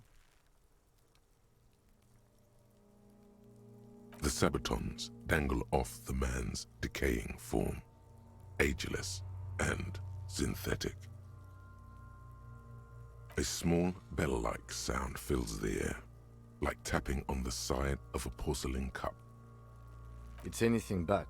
This material is a kinetic redistributor. It spreads kinetic energy horizontally, from plate to plate, dissipating it entirely.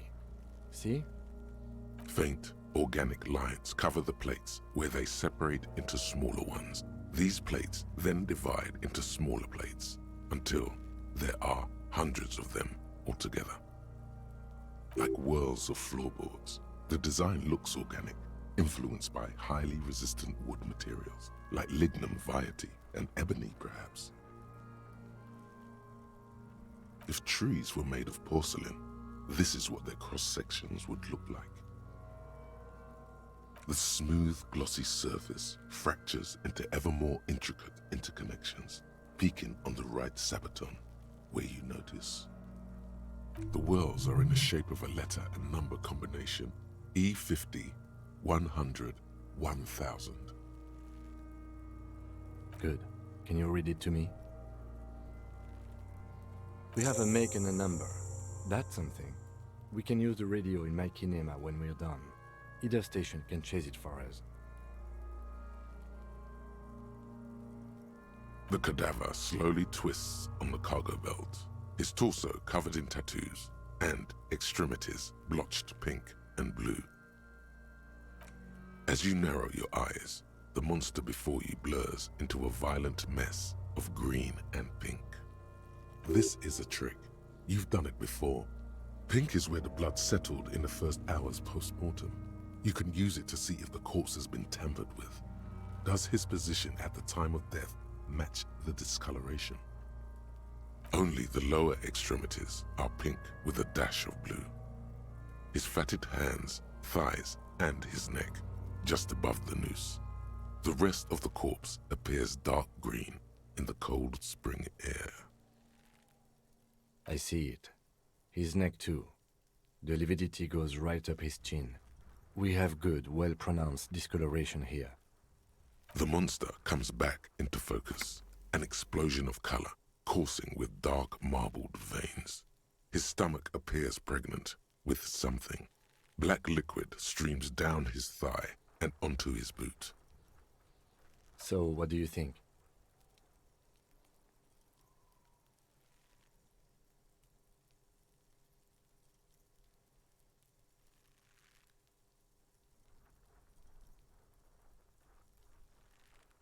A pool of blood and feces has eaten into the frozen mud below the man's feet.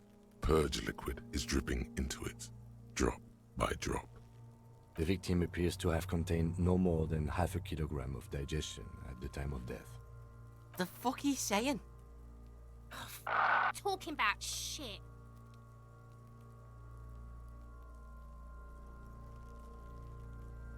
Did we? I don't feel lucky.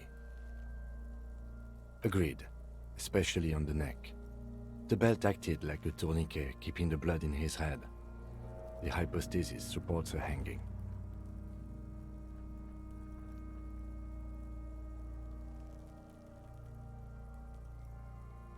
There's always a chance. We should check for ligament marks on his neck to see if they're in tune with the belt. We'll have to get him down first. But there is no breath to catch. Only the cadaver filling the air and your nostrils. He slowly rotates before you, decomposing. The hangman's knot is pulled tight by the weight of the corpse below. Yellow, hard-edged polyester cuts into his neck. Above, a sliding buckle ties the belt to the branch. This is a steel-reinforced cargo lashing belt, big brother of the regular cargo belt. It's used for tying cargo under 6-rotor airships. Airlifting. I thought it was used on lorries for strapping cargo to them.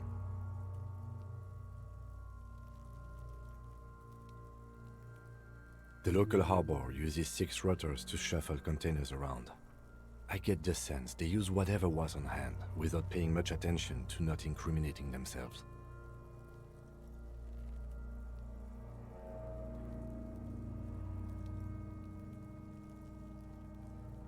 I was afraid it would be. Thin steel wiring, parallel strands.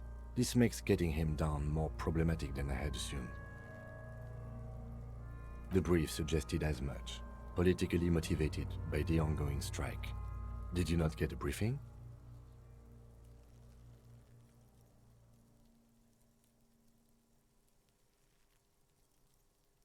Okay, you should ask me for one the first moment we get.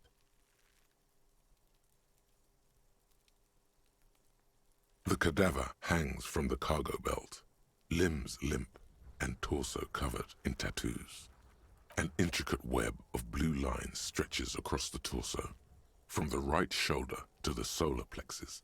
Each time they intersect, a small white star is formed in their crossing.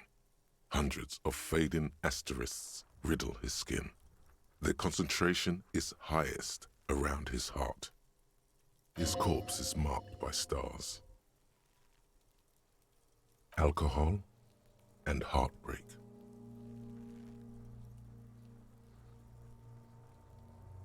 A map of the stars. I do see some similarity to astronomical charts. Great century Messinian, maybe. But this seems more particular. Customized somehow. As if someone left out most of the night sky, filtering it through personal choice. The principle of this filter remains unknown to you. The thought dissipates, and you feel as though you were only half right. So am I. He takes a thin piece of milled aluminium from his coat pocket and pulls it open. Sounds like a sword being unsheathed. A small lens appears, some sort of camera. Shit, Kuno! What the fuck is that? An instant color camera.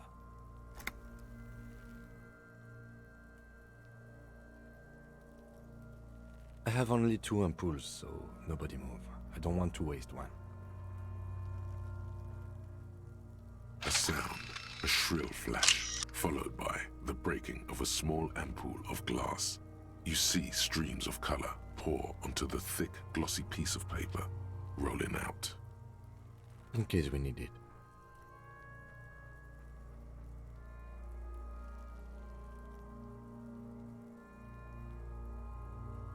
Yes, it is pretty cool, isn't it? It contains insight to the victim's person. By his build, I'd say this was a man of physical violence. The story he wanted his body to tell was important to him. It is his letter, to us. Someone should decipher it. We'll need to show it around.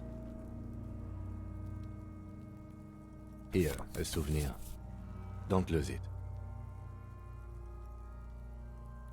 The glassy-eyed corpse looks by, his mouth mute and his skin as colorful as the chemical rainbow on the photo paper, teeming with opportunistic organisms. You've acquired an interactable item. Investigate this item further by going to the Interact tab in your inventory. His eyes are milky white and blind to the world, protruding comically from their sockets. There is no one home, just subaquatic terrors there. Dark brown hair grows on his head. His face is ready to explode from the organic processes inside. The death's head grin has passed. What remains is an unrecognizable mess. I'm gone.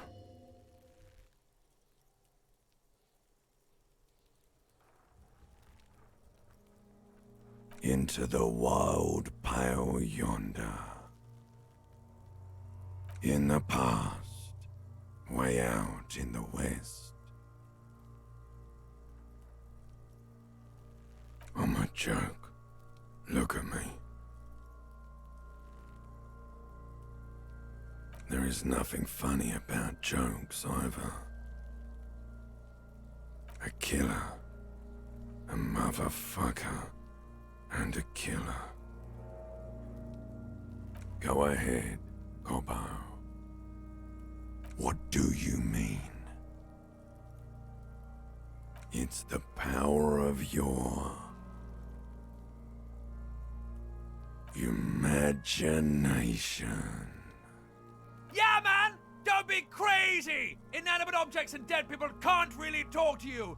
Your wild imagination is doing this. Ask some more of those questions you love so much. He loves those. Because you're a copperoonie. Look at all of them go. Do you want more questions? Coming right up, copperoonie Rooney. This is getting upbeat now. Sure, Lobo. I can ask you a question. Why are you doing this? Looking at my face, motionless, looking into my eyes, standing here. Why are you investigating my murder?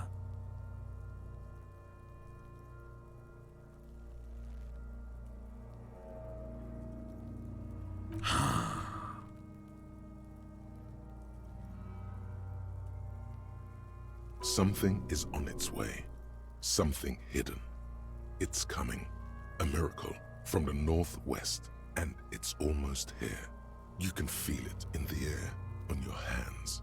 The cold spring air smoothing them over. Love did me in, Brother Copo. It was love all along. Because you have. Fuck no. You're no Rooney.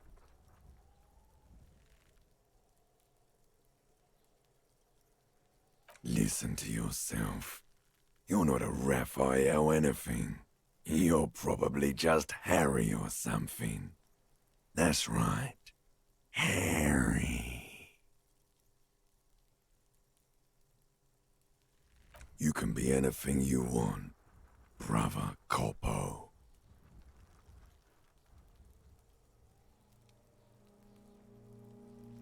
Come back later, Copo. Amuse yourself with my frank manners and my memento mori features. If possible, also, see me in your dreams.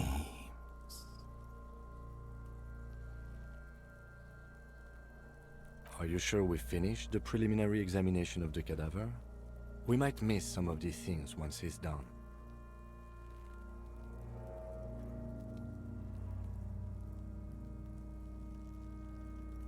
The cadaver slowly twists on the cargo belt, his torso covered in tattoos, and extremities blotched pink and blue. Of course. You have questions, don't you? Do I remind you of someone? A child born with Muller's disease, harlequinism, grown up miraculously.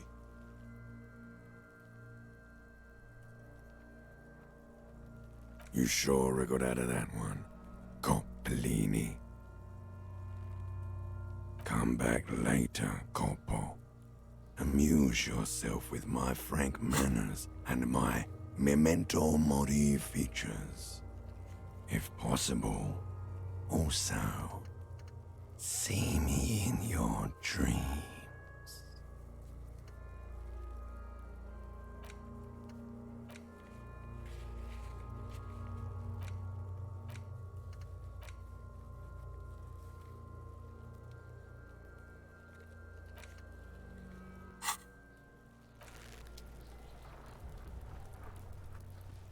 Yes? What do you want to know?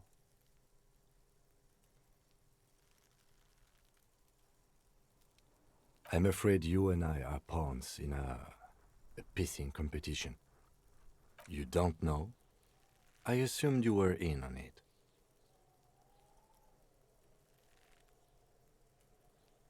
That's good. It's just stupidity. We shouldn't waste any more time on it.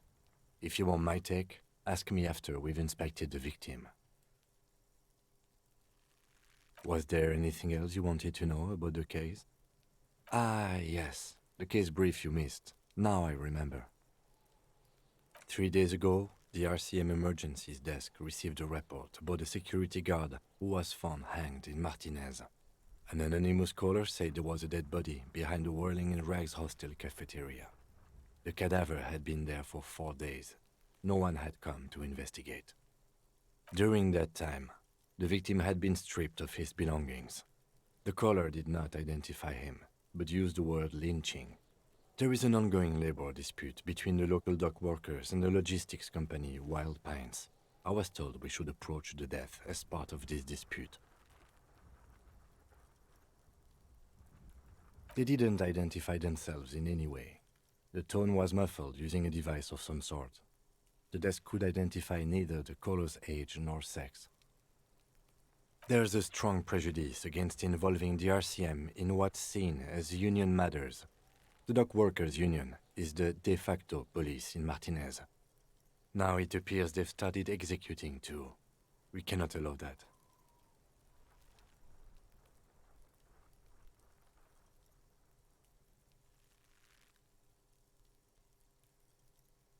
That's right.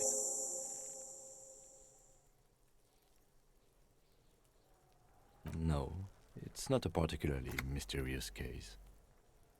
The deceased is a security guard for a corporation involved in a labor dispute. It doesn't take a DeLorean polymath to put the pieces together. I just don't see the case getting more mysterious than that.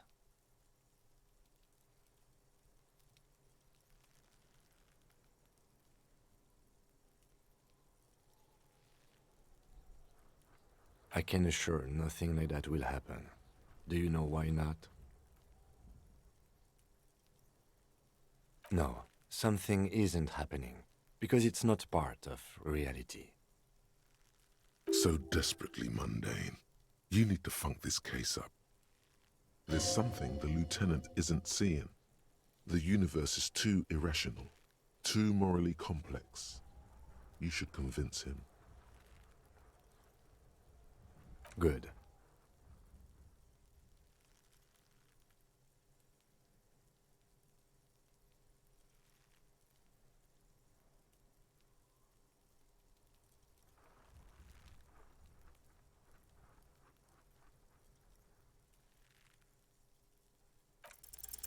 Only banal things strike you. At the core, you're a very banal person with a very small soul. One you should be ashamed of. It's no wonder the soft one doesn't want it back. It was right to abandon you.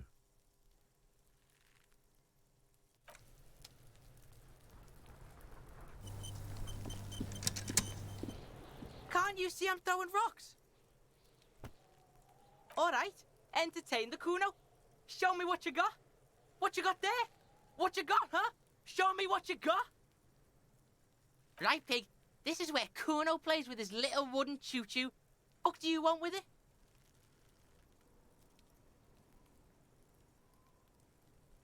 That's just some shit roofing gimps left behind, lazy dinks.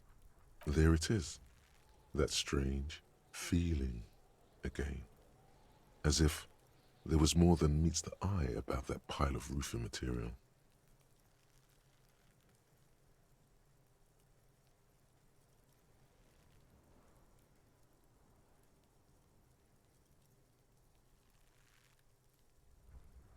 Inner eye! Fuck are you talking about? Ask me a normal question, pig. They're trying to make you feel stupid, Kuno. You glance again at the roofing material in front of the shack.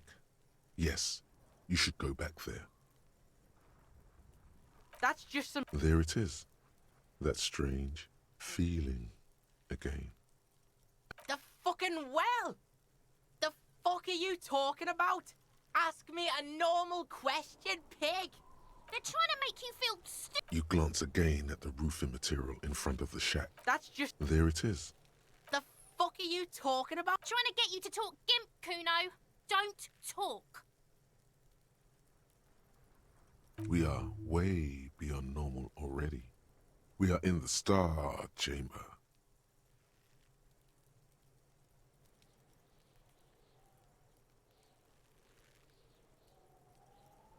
Huh?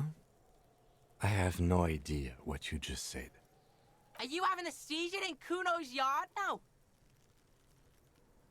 We are way beyond... Are you having a seizure in Kuno's yard now? In a... They're trying to make... You glance again at the roofing material in front of the shack. Yes, you should go back there. Look at that fucking shit! You're trying to get Kuno killed!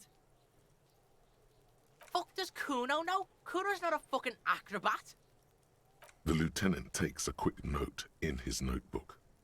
It's a trap, Kuno! Don't climb it, Kuno! Dunno. Kiptas gardener used to work there. Kipt is a pejorative term used to describe people of South Seminese or Areopagite descent. It used to be a common first name among the Areopagites of Ilmara. Not so much anymore.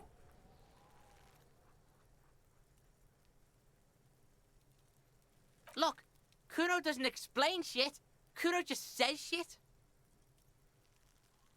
Yeah, her. What was she doing in the greenhouse in March anyway? What kind of gardening is done in March? Yes, it seems suspicious. You don't like things being like that. Suspicious. Yeah, whatever. Kuno doesn't give a shit. Shitload pig. What's your question? Don't tell the pig shit, Kuno! If I were to want to waste my time, which I do not, I would ask them who he is, how he got there, and the usual. The usual being, have you seen anything out of the ordinary? Or have you seen anything suspicious? Kuno doesn't give a shit about the armor. Kuno's fuckgimp's got one big thing wrong with him. He's a fucking mutant. Look at him. Fucking growth hormone shit. He's a giant. The armor's too big for any man. Kuno doesn't give a shit about that freak armor. Kuno threw that shit away. Kuno tried to get the helmet on. It was too big. Kuno kicked that shit in the sea, rugby style. That shit means nothing to Kuno. Yeah, that shit means nothing to Kuno. Kuno doesn't give a shit about material shit. Kuno's a fucking monk. You wanna fuck on someone about that armor? Go fuck the mustached union fuck. The jolly troubadour shit at the gate. Yeah, cock and boot. You know that jolly union cow fucker? Came around talking about cows or some shit? Came around pretending like he cares about cows? Yes, you met him at the gates. The one with the boots and the jolly smile. Yeah, he's the one you want to talk to. He's fucking crazy about that armor shit. Coming here pretending like he likes cows. Trying to catch a peep at Kuno's armor. Curious, my liege. Why did Kuno feed you this information? Yeah, Kuno's doing charity today. Kuno Day. Kuno feels sorry for you two loser pigs. Kuno's doing pity now. Still, seems suspicious. He may have it in for that guy. Or you may be paranoid. That is also a possibility, sire.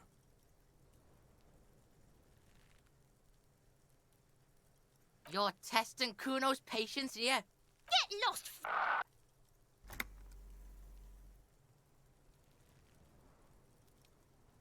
Kuno doesn't fucking care.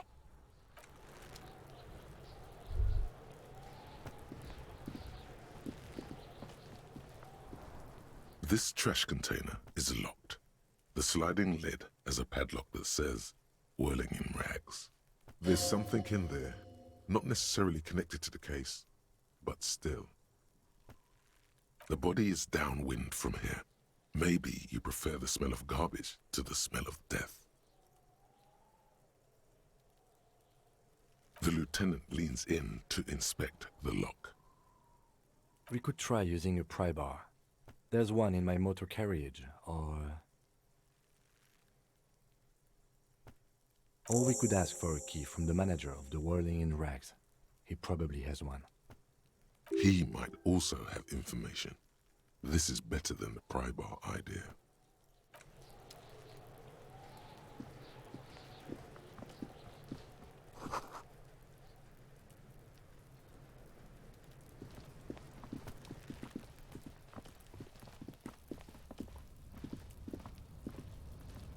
An inconspicuous pile of the roofing material, Eternite. Because it's nice and orderly, well-laid pallets, easy on the eyes. It reveals no secrets at this time.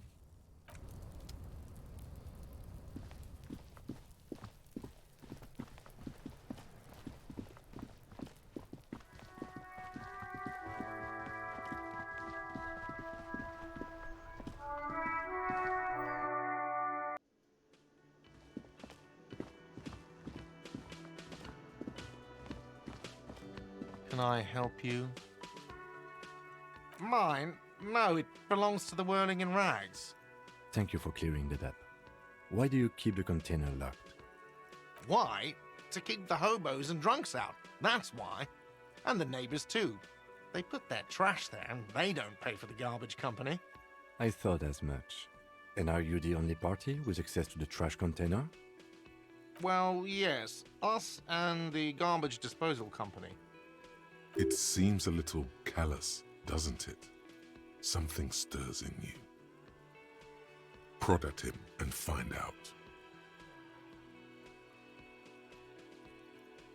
Callous? What are you, Kras Mazov?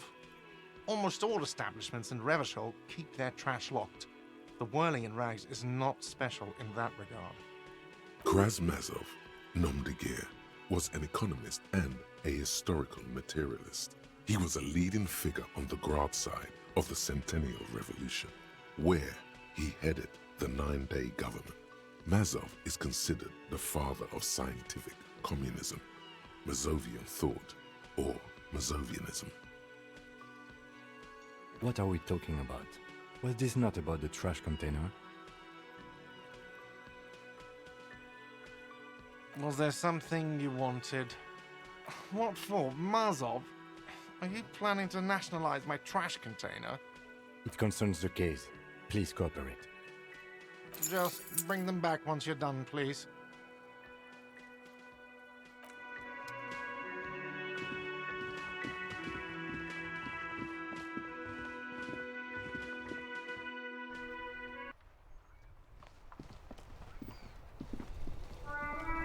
Hello again, officer. How are things? Well, this might be the last snow we get. At least I hope so. Snow has nutrients in it. Helps everything green up in the spring. At least that's what my grandma always told me. Yes, think about the cute grandma, not the weird snow.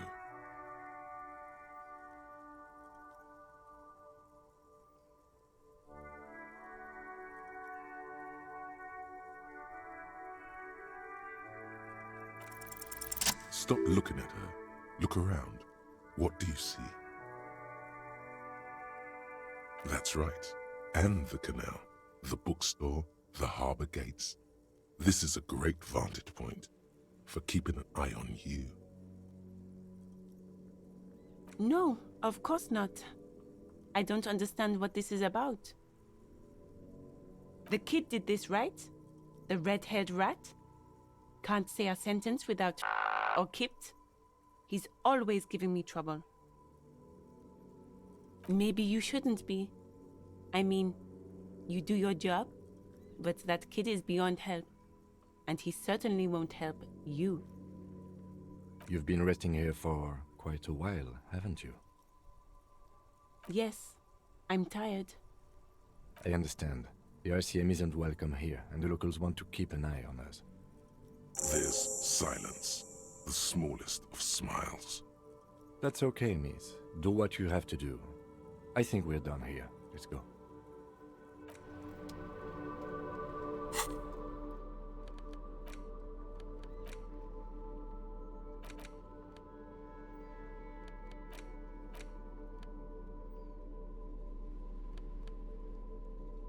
An intricate web of blue lines stretches across the torso of the hanged man, from the right shoulder to the solar plexus. Each time the lines intersect, a small white star is formed in their crossing. Hundreds of fading asterisks riddle his skin. Their concentration is highest around his heart. It still kind of looks like a map of the stars in the night sky, but something's not right. For you to discover, you've gotten as far as you will without assistance. Someone who knows about history could tell you. Gone.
This trash container is locked. The sliding lid has a padlock that says, whirling in rags. With a well-oiled crack, the lock pops open. It should now be possible to simply raise the lid. Don't. Maybe you shouldn't. There is, but you won't like it. Sweat forms on your brow. Your hand is still on the lid. The smell of rotten food rises to greet you. You see soggy cartons, dirty rags, and organic waste. We're just in time. This hasn't been emptied for over a week. Among the threadbare kitchen towels, something catches your eye. A pair of denim trousers. As the legs of the slime-covered jeans begin to unspool from the garbage, a rank corpse smell fills the air. The victim's clothes? Cadaverine odor is faint. If these belong to the deceased, they were removed when he was still in the early stages of decay. Drop them in here, officer. Guitar-marked blue jeans. Pockets empty or emptied. He wore them with a belt, too, a white belt. The loops appear stretched, but the belt is missing. That's it. Do you see anything else in there? I have another bag here. Something slimy catches your eye. A drab, long-sleeved shirt, olive-colored, appears from the food waste, dripping with pus. This is a military-type overgarment. No label or serial number. This is the kind of rib-knit shirt that's worn over light armor to conceal it in an urban scenario. Anything more? The rest of the rags are just kitchen variety waste. A yellow old mug that catches your eye. But other than that... All right. We should go to Gart again and ask if he knows who put the clothes in the trash. It could be as simple as someone from the hostel cleaning the yard. Or that one. I'd advise against confronting that force.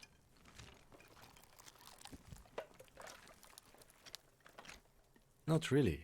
All we know is the victim's clothes are in the trash, the lid was locked, and his establishment had the key.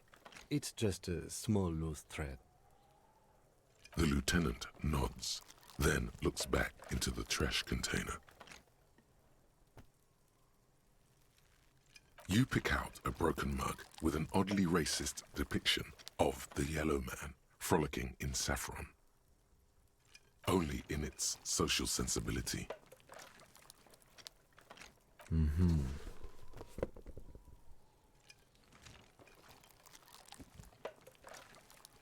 You see milk and egg rest with one broken egg in it. Some pasta wrapper. Picking up the soggy packages somehow feels familiar. A box falls into pieces in your hands. Baptiste Soleil cereal. There are plastic pasta packages below. And turbo noodles. Nothing of note, however. It's just organic waste, cold and slimy on your hands. Apple and potato peels, mostly. Unidentified sludge, and the occasional chicken bone thrown in for good measure. But hey, nothing. It's nothing. Nothing more to see here. What's this? A blue piece of plastic sticks out from the apple peels. It's shiny. Looks like the corner of something. Something larger. A clipboard. A blue plastic clipboard with moist papers hanging from it. They look badly damaged, but you can still make out forms and notes, written in a man's handwriting. Officer, is that your paperwork? It is. Look, the plastic has the RCM street grid on it. You've even got an autopsy form in there. If you don't mind me asking, how did this get in the trash?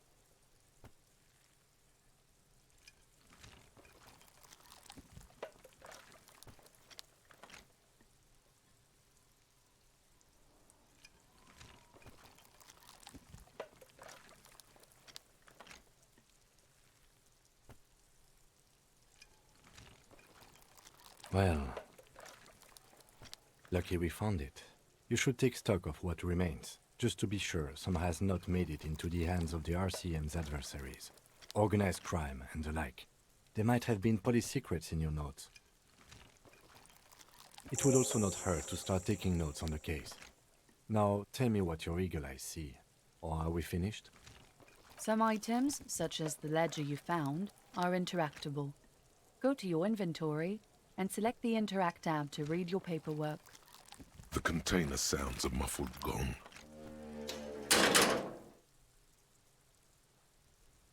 That's one thing off the list. I think we got it all.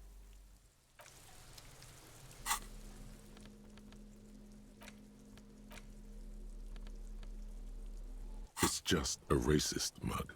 What's there to read here? Not much.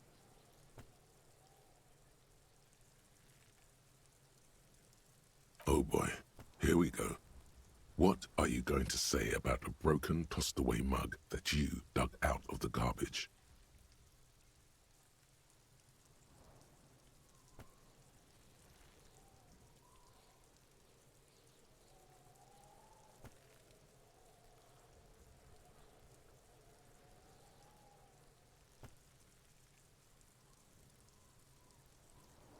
But it was in the trash. Why not just call it out when you see it? Or do some volunteering work? Just finish your case, detective. It's the ledger you found in the trash. A pitiful cabbage of white and yellow papers hanging from plastic board, barely held together by a metal clip. This sad display is made complete by the faint smell of urinal cleaner. There's a piece of toilet paper, or is it cleaning tissue?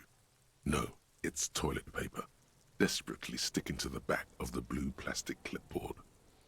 It's a metaphor for you. Below the pathetics, terror. Do not look into its blue heart.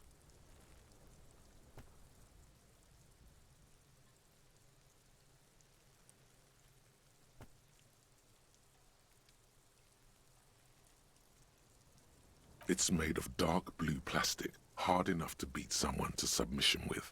The edges are rounded, however. The U4 size board feels thick and heavy in your hand. Light shimmers on its wet surface. On the back you see the embossed letters, RCM. Something rattles inside, ever so lightly. Is there a hidden compartment? Permeables. It's not hidden per se. The compartment is made for permeable materials that would get damaged if something happened to it. The plastic shimmers like lapis lazuli, but it is not see-through. You cannot see to its center. Blue. The blue heart. Don't look into it. With your hands, U4-sized pages hang from the clip screwed to the top of the board.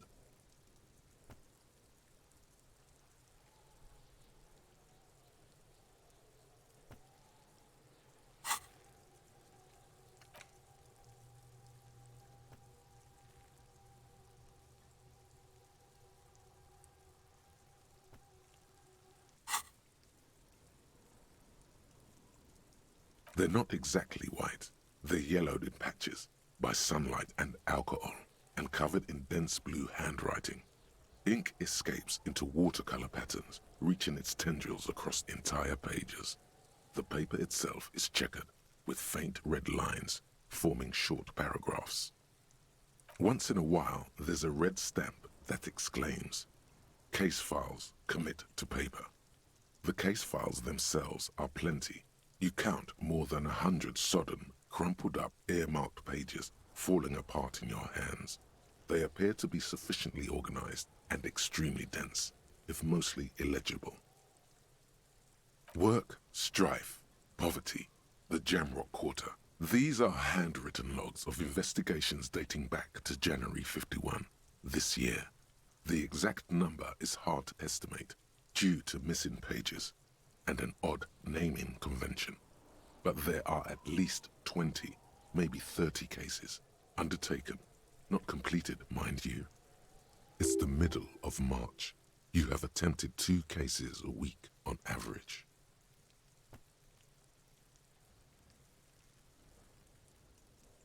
Yes, it appears you employ a, shall we say, robust yet literary system. Each investigation has its case number written on the margins. Yet, still more tellingly, most are accompanied by a name. A title, one might say even. One that draws inspiration from snoop fiction and vespertine cop show staples. Yes, all caps. One is called The Next World Mural. Another, The Square Bullet Hole Murders. Another yet, The Unsolvable Case. Others appear more light-hearted. The guys on a couch in an unexpected location, and the murder at the hookah parlor. Even the rare article-free collapsing tenement. Murder features prominently throughout. It's going to take an effort to piece these case files together, but it can be done. Once you're done inspecting them up close.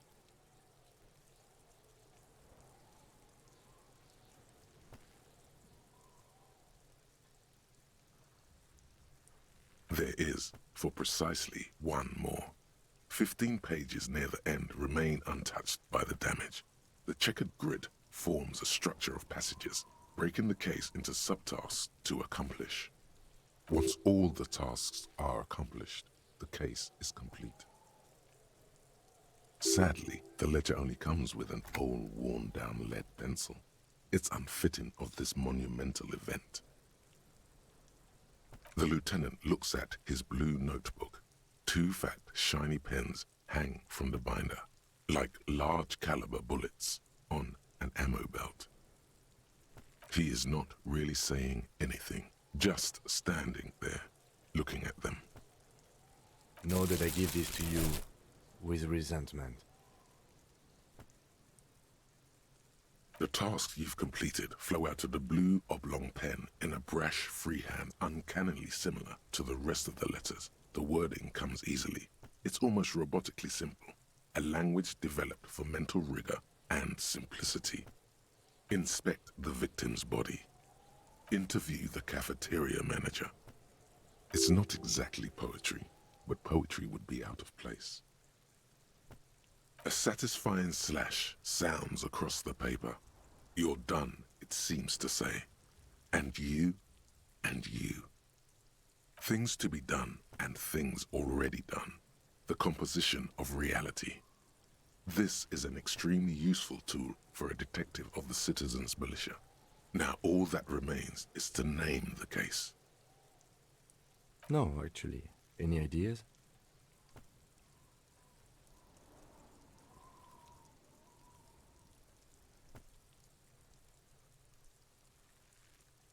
Great. That's great. That's actually what I was thinking too. The Hanged Man. Good, strong name. We have a very good name for the case now. I'm going to start calling it the Hanged Man. It's good we sorted this out.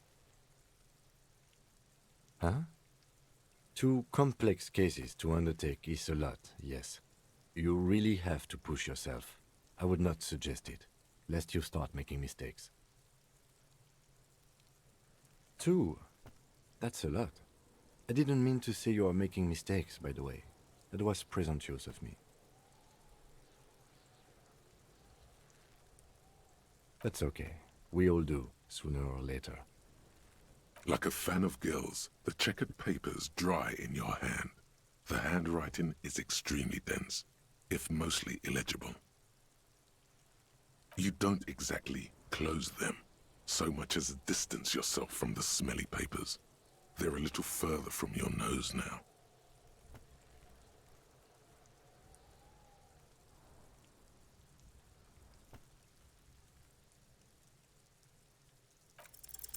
Yes, you can piece them together using the alphanumeric code on the margin. It always begins with HDB41, then date of initialization and time of arrival on the scene, followed by the title. For example, HDB 41120111700, the Next World Mural. 41 is your precinct. It's safe to say those are the initials of the officer responsible for the case. your initials.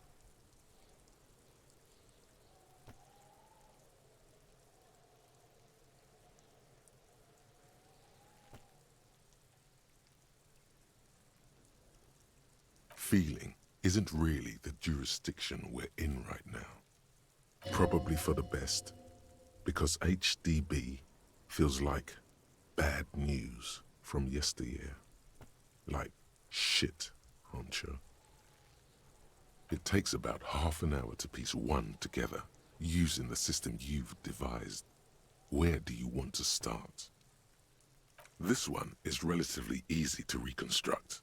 Overnight on 1202, a graffito, nay, a mural, appears on an 8-story tenement overlooking central Jamrock. The building is a sparsely inhabited ghost tower, part of a failed real estate development called Grand Couronne. Cause of failure, rent too high. The mural is enormous. 2 silhouettes, a man and a woman, are kissing. The text cut into their form reads, "True love is possible only in the next world. For new people, it is too late for us. Wreak havoc on the middle class." People call it that thing and that fucking thing. It's visible for miles. In 2 days, the station's complaints desk gets clogged with requests to remove the bummer. You and your partner are assigned to the case. The graffito crew is easy to track down. Only the bell lectures have the literage of industrial paint to cover the surface. One of the graffito artists is rumored to be rich. They take responsibility for the execution, but not the design. The ideologue of the Next World mural, as the crew calls it, remains an unknown. The case files do not show you finding the author of the design. The crew agrees to clean up after themselves. However, your partner, JV, is against the removal, citing public support for conservation. This leads to a debate in Precinct 41, which then spreads to the streets of Jamrock, ending in a rare plebiscite organized by you and the rest of Row 3. The 9,000 people subjected to the mural's message, all of Lakeside, Central Jamrock, and Villa Lobos, plus half of the eminent domain, participate in the vote. Although the case begins with what appears to be a lot of rambling on the streets as to how juvenile and stupid the mural is, given a choice between 2 options.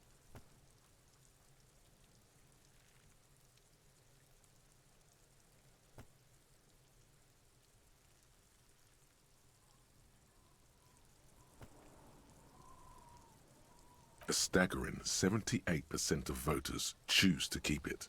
Turns out the opposition were a loud minority, and that love truly is possible in the next world for new people, and it is too late for us.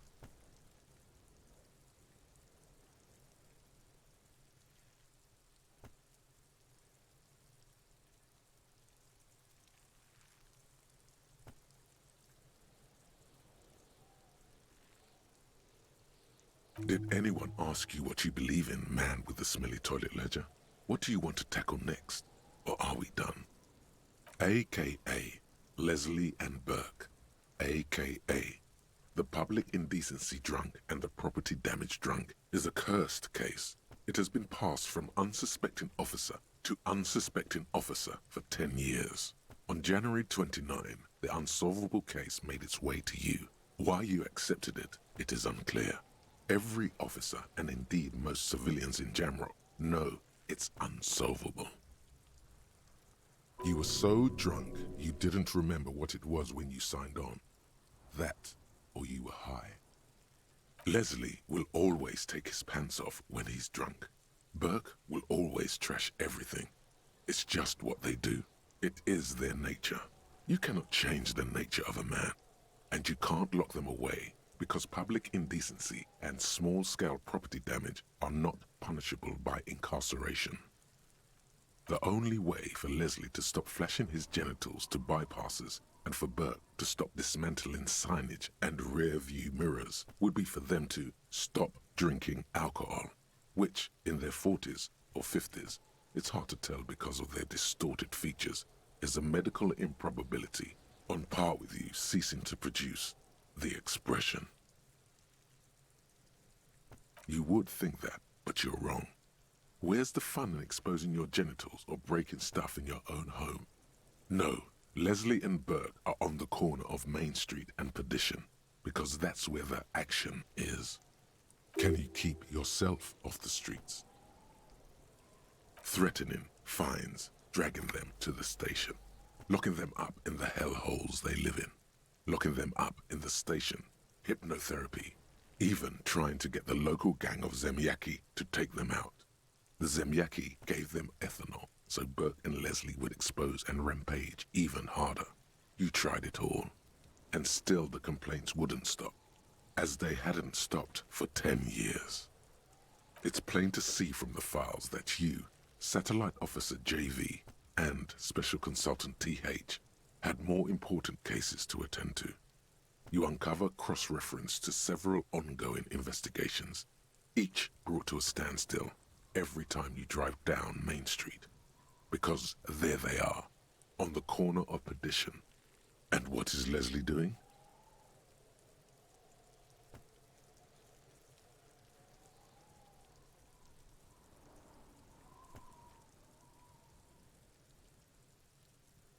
Good, you're learning. If the files are to be trusted, that's all there is to it. That and Burke breaking things, and the fact that they're both drunk. But then again, so are you. The case becomes considerably less comic one day when Burke takes a swing at your ledger. He must have it confused with the property he likes to damage. But the joke's on him. You're drunk out of your mind on potent Pilsner. You slam the hardened plastic board in his face. Then you proceed to beat him unconscious with it. In the process, the ledger sustains damage. The compartment within, reserved for permeable documents, is jammed shut. You stop your assault on the now unconscious Burke to open it, but are unable to do so. The officer began to cry, reports Leslie, who, at this point, is tending to Burke. He came at us, and at us. I think he was trying to kill Burko. While trying to kill Burko, you slowly come around. The permeables compartment is open. You've smashed it open on poor Burko's kneecaps. The good news is, Burke can't walk anymore. Can't get out of his apartment, an invalid. With Burke to tend to, Leslie cuts back on the indecent exposure. Maybe he flashes his genitals to Burke. Who knows? But both drunks are off the street. The complaints stop. The unsolvable case is solved. Which is also why the officer responsible narrowly escapes a disciplinary hearing. The end. Do you want to read another one? It would be very interesting to read about these, wouldn't it? I mean, there seems to be a square-shaped entry wound in the victim's forehead. She's been sitting there for weeks, on her rocking chair, with a square hole in her skull, staring at the wall, her mouth agape. That's all you got. From the half hour you spent piecing it together, all you know is the entry wound was square-shaped. You never found the bullet. And then another body showed up, also with a square hole in his forehead. Who knows? Those pages are missing. What next? Don't worry. One day you may still catch the man with the square gun. Some assholes brought their couch outside and hung out on it. In the middle of the street, on the roof, on the hillside by the motorway. You know, at an unexpected location. They were young, and they thought they looked cool on it.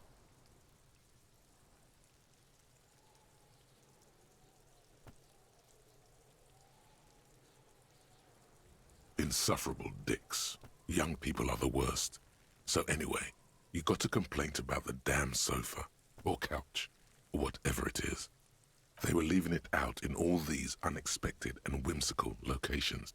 They took it to, where they also took photos of themselves on it, and smoked cigarettes, and drank coffee because they felt it's intellectual. Cigarette butts, coffee cups, stupid couch. You had to clean it all up. And you did. So congratulations to you. Case solved. No, you didn't have time for that. These notes show that you have what is called a real goddamn job. You don't have time to be chasing down the couch assholes. You have a real job to do. What next? Murder. Tum-tum-tum at the hookah parlor was a case originally assigned to an officer called Joseph Mills, who is now dead, of circumstances completely unconnected to murder at the hookah parlor. Joseph Mills was on this case that he just couldn't solve, was doing it solo, said it was a real nutcracker, a real brain twister, was on it for, like, a month. The captain got impatient. Shit or get off the pot, Mills. Mills didn't get off the pot. Not yet. He kept at it for a couple of weeks more, racking his brains, running with every theory, as outlandish as they seemed. Still couldn't solve the murder at the hookah parlor. Tough case, he said. Toughest he's ever had. No, he was awful. Awful sense of humor, too. The worst jokes you've ever heard. Really rapey. Still, he'd been on it for months now. Said it was the final case. Said it was uncrackable. That murderer vanished into thin air. That goddamn hookah parlor was all he talked about. Okay, so the case is handed to you because Mills isn't getting anywhere, and you look into it. Here's the setup. A young man is found dead in a hookah parlor. You know, those places where you go and smoke bubblegum-flavored vapor all day. Yeah, so anyway, young man in his 20s found with his skull busted open, right on the floor of the hookah parlor, in the middle of the day. No one else is in there, only client that day. In perfect health, too. Some kind of movie producer. No one enters, no one exits. He's just sucking on his watermelon hookah all morning, all noon, like he usually does. He's a regular. No calls, nothing. Just sucking on the hookah until 15:45. Then bam, he's dead on the floor with his skull busted open, blood everywhere. What happened? How can it be? Mills has no idea. Invisible assassin, movie deal gone sour. Girl at the counter did it. Nothing fits. Eerie. Man just dropped dead. So you go to the parlor. You see cushions around the table. Tables low, heavy, really sharp edge. See? You can't even read the thing without solving it. Yeah, it was that. Turns out hookah does do something. It turns off your brain's oxygen supply, and you don't notice it until you get up to go to the bathroom.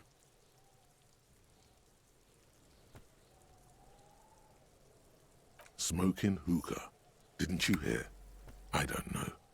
Trying to come up with a movie script, maybe. Anyway, that was murder at the hookah parlor. Joseph Mills wasn't a good detective, and about 30 minutes has passed piecing it together. Next. Not much has changed in the meanwhile. A bunch of sodden papers still sags from the clipboard.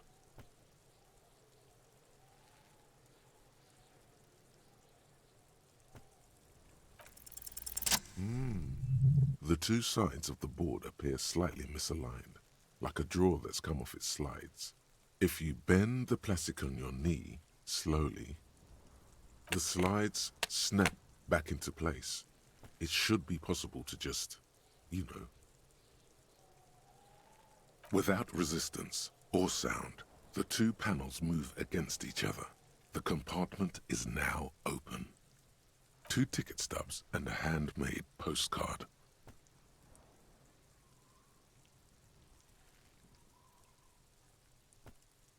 Two octopuses are smiling, reaching their tentacles toward each other in the colored pencil drawings. The tickets permit access to the zoo in Revachol East. The aquarium costs extra. These let you go there, too.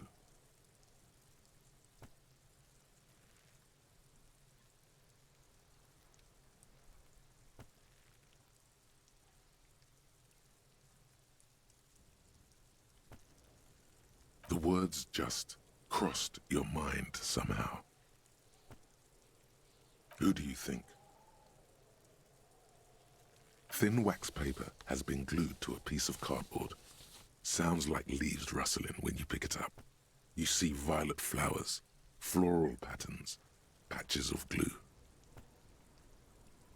Familiar handwriting lines the inside of the card, looped, round letters in a woman's hand. A young woman in her 20s.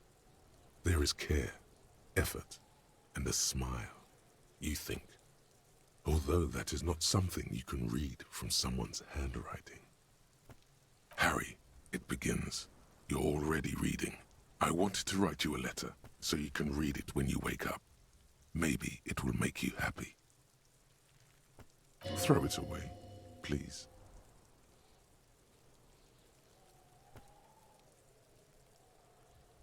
Your hand shakes holding the card.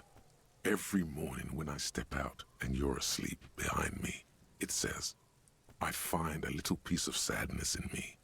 I carry it in my chest, down Voyager Road. Every step I take, it grows. By the time I reach the fuel station, it has filled me entirely. I step onto the light rail and look back. Sparks fall from the bow collector. I know it will be like this until late afternoon, when I get off the 42 and walk back to you. You. Every step I take will get lighter. It almost makes me run. Sometimes I do. I can't believe I met you. I can't believe the happiness I feel with you. You have a vast, vast soul, and I will always, always, always come back to it. Kisses, kisses, kisses. You feel the air sucked out of your lungs and the blood sucked out of your head. Everything around you gets dark. Small white dots appear. You feel the ledger slip from your hand. No, hold on. To what? There's nothing. Detective, is everything all right?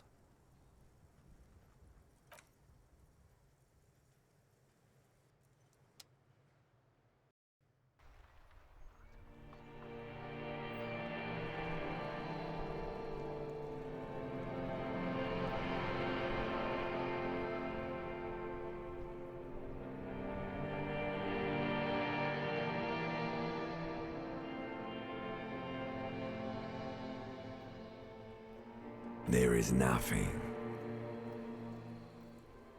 Again. Nothing sad, brother. No treachery, just blackout. Well, almost nothing. There is the ground below you, that's still there. And the small light that's on, fluttering, somewhere in the basal ganglia. That's me. Blue eyes, that's me. Who was what? He speaks of the sickening longing, the unwell emotion. Even in the darkness, he's grasping for it. Still trying to hold on to the great sorrows slipping in the water. Slimy. Here in the paleo-mammalian cortex, we call it the shadow. Because it's always there.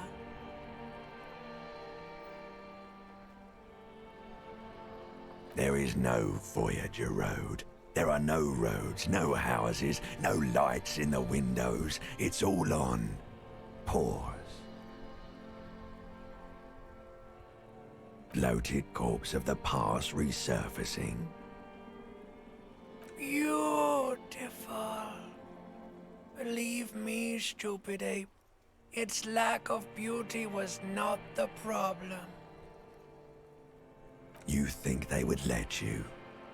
Until you disintegrate into biomolecules? No.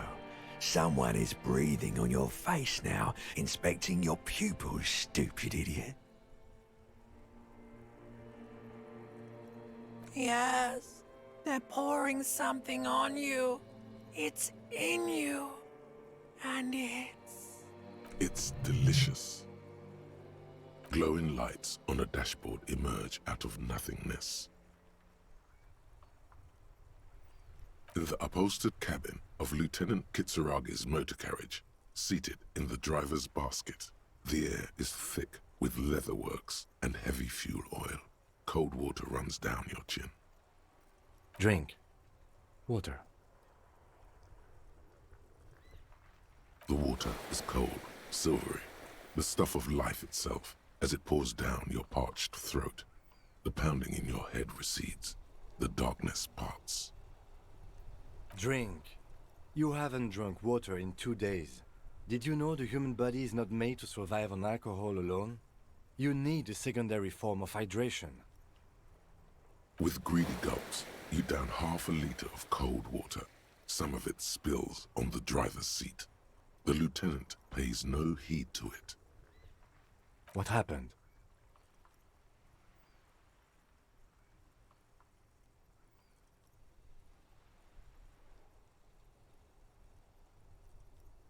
You were reading your paperwork. Then you passed out. I carried you to my kinema to take you to a hospital. Then you came to. 10 minutes, maybe. That does sometimes happen. He replies with such understanding, it's as if the burnt-out ruins of the past were an occupational hazard.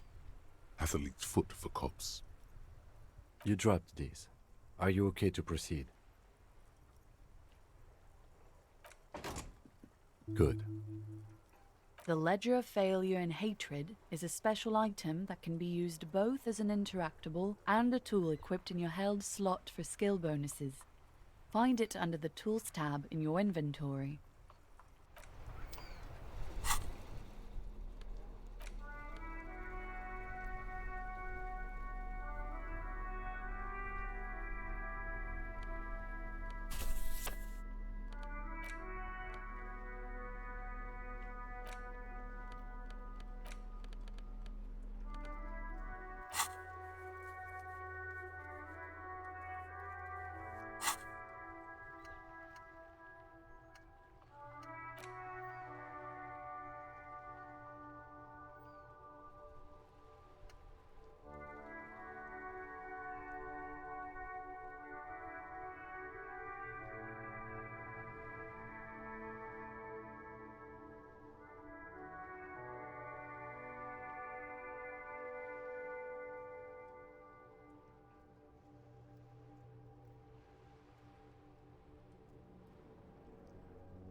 Inside, you see a set of steering levers, a radio microphone, a pull-out toolbox, and the soft glow of the fuel preheater gauge.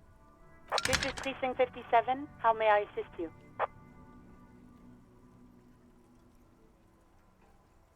Sir, officer. What's the number? And the make of the armor, if you know it. Got it. I'll contact the ICP database immediately. Call back tomorrow. Hopefully they'll have dug up something useful by then. The International Collaboration Police, ICP, is an inter-Isolere law enforcement service, the crown jewel in the moral intern diadem, alongside EPIS and the coalition government. Of course. What is the number, officer? Yes, hold on. Her number is 005 1944 298. Received. Hold on, officer.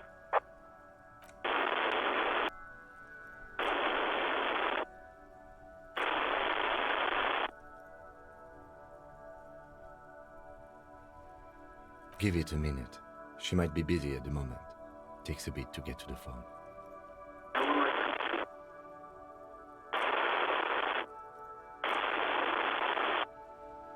Officer, I have Sylvie Malaika on the line for you. Yes, hello?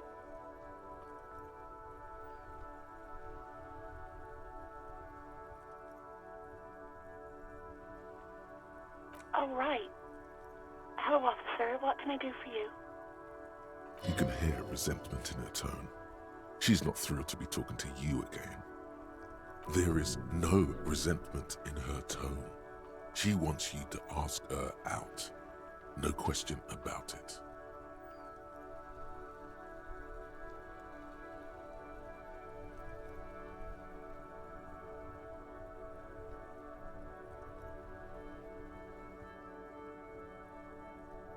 You mean, why did I leave the bar? Honestly, I'm not really comfortable discussing it with you, sir. Why not?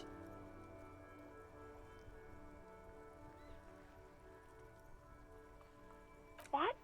No, why would you even think that?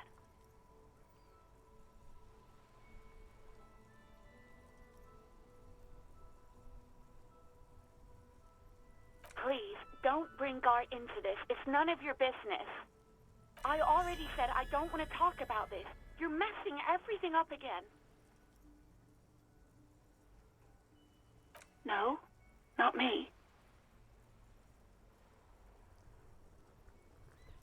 What? Of course it bothered me. But I thought the Union already knew about the court. No one calls the police. The Union would get angry. You know, what the Union says goes. People listen to them and they take care of their own, which is like everyone here.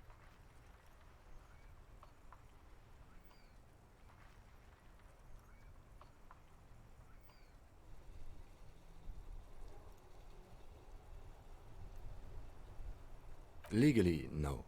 In reality, yes. Martinez is de facto policed by the dock workers' union. Words are not necessary to feel the lieutenant's discontent for the situation. I didn't want to get in trouble with the others. Push her further. Show her the error of her ways. No, don't push her. It sounds as if she's about to cry.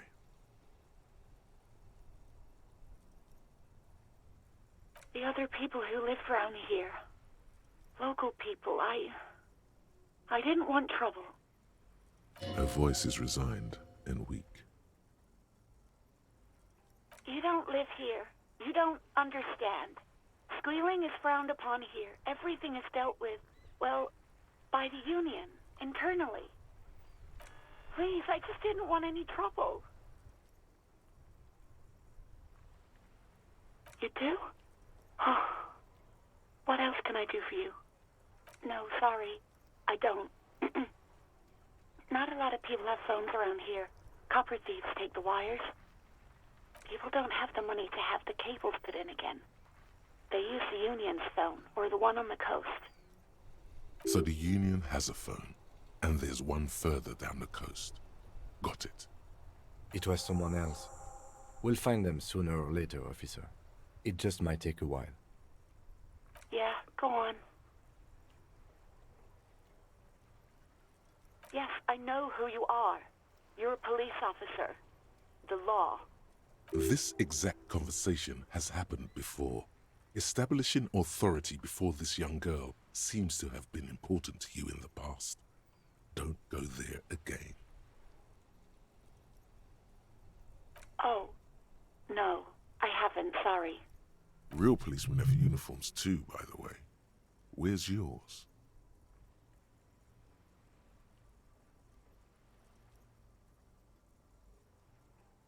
He's in plain clothes, voluntarily. It's different from not knowing where your uniform is. There are officers who wear the signature Perseus black uniforms to the highest ranks in the RCM and end up buried in them as well. Others do it more casually. Looks like you're one of them.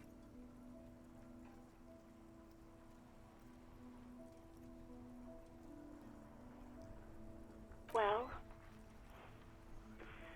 you tried to jam it down the toilet, sir, clogging it completely. After I had unclogged the toilet and retrieved the paperwork, I threw it out in the trash, thinking you didn't need it. I am sorry about that. Anything else, Detective? No, I don't know. It wasn't me. I haven't been out there since. I was terrified of the stench and the corpse. Uniform? I never saw you in any uniform. You had your things on. The disco things. Please, no. Not this again. Everyone saw your cool gun, Detective. You were trying to impress some people with it. Everyone was eating and...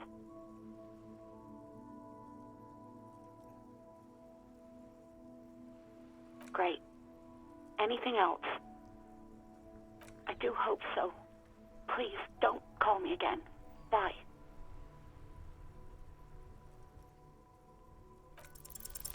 Yes, you have obviously done something to upset her at the Whirling in Rags, when she was still working there. I'm not mad, it's just... You were so drunk and so emotional all the time, and then the skua thing happened. It just made me want to quit. Yes, obviously. You were the worst client I've ever seen. And I have seen so many assholes in this place. I've had sailors fighting, union guys grabbing my ass, kids stealing booze. Once a guy was glued to the karaoke machine every night for 2 months. But you... Well, you were worse than all of them. Honestly, you were getting borderline aggressive. Even about little things like not turning down the volume at 3 a.m. I even liked one of those songs you kept listening to on repeat. No more. I hate it now. Then there was your room. Your project. An experiment to see how bad it can get in there. I tried to send the cleaner, but you wouldn't let me.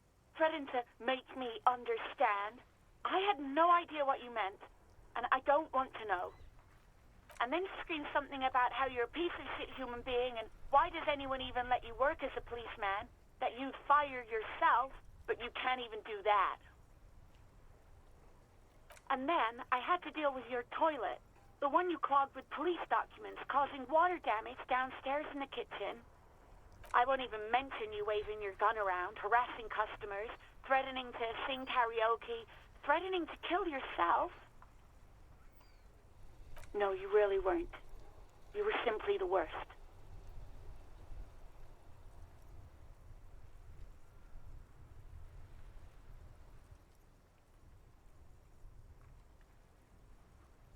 God, I knew I shouldn't have brought it up. Just try not to call me again, and let's pretend it never happened.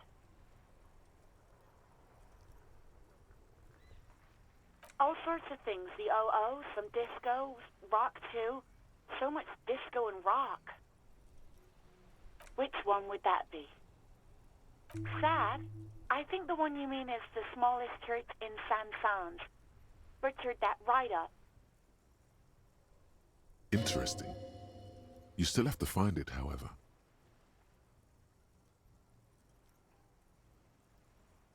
Wait, really? No, this is absolutely not true. I like Guard. I really do. No, I was actually flattered. I've always liked him. It was just bad timing. With the corpse and all that. There's a pause.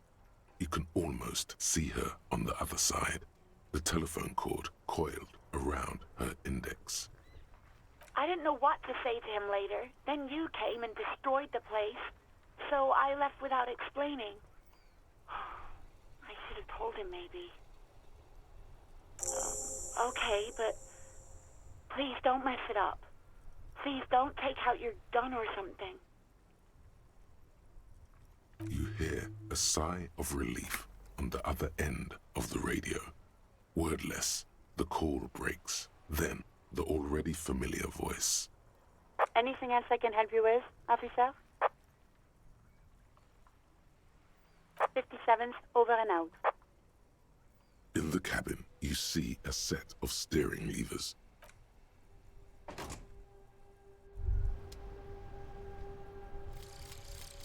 Lonesome, long way home. Here we go. Home awaits. Walk past Station 41 and through the market, past the Boogie Street spearhead to the other side of the lake, the frozen eye at the center of the district. Then, past the video rental store on the corner.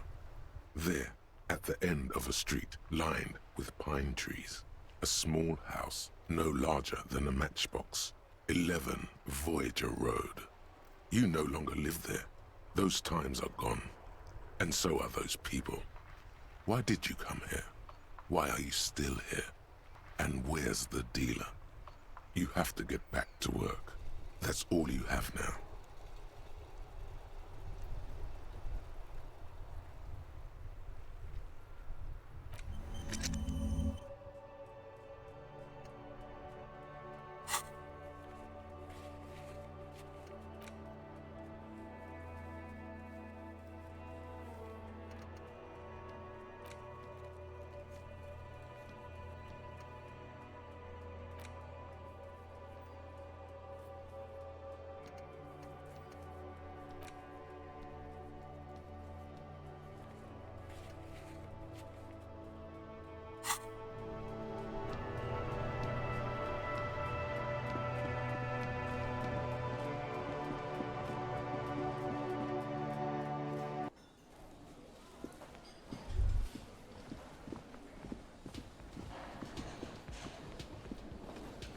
Can I help you? Thanks. I hope you found what you were looking for. How strange. I certainly didn't put them there.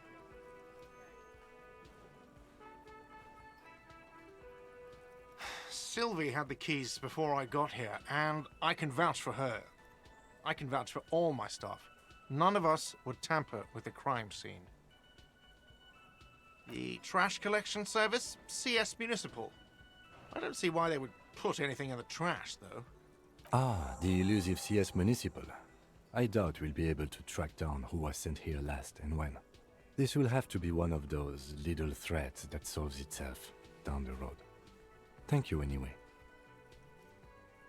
Yes? Wait, what? But what about the bird? Yes, the bird. I found it lying on the floor with a broken wing the morning she left. You broke the skewer! I assure you it was him. It's as if he can't decide whether to be angry or relieved that it was you. Again. Why on earth did you have to break the skewer?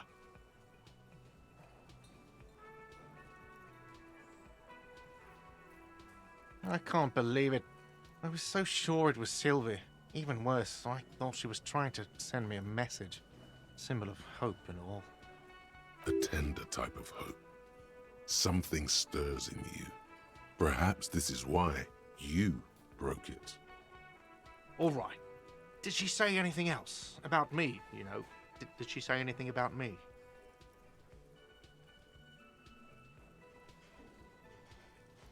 Really?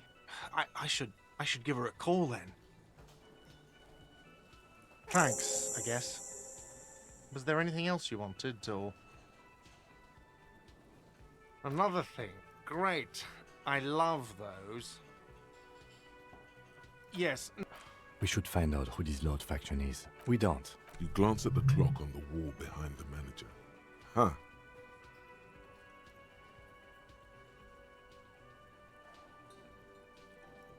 Good question. They're probably getting drunk or protesting something somewhere. Or laying low after the, lynching. They probably fucking killed that guy or something, and that's why. I have a feeling we'll make their acquaintance sooner or later. Yes?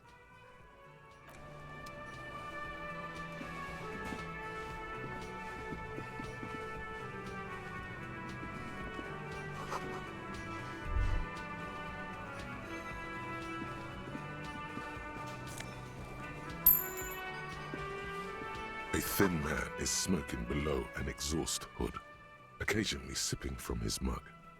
This must be the Whirling's cook.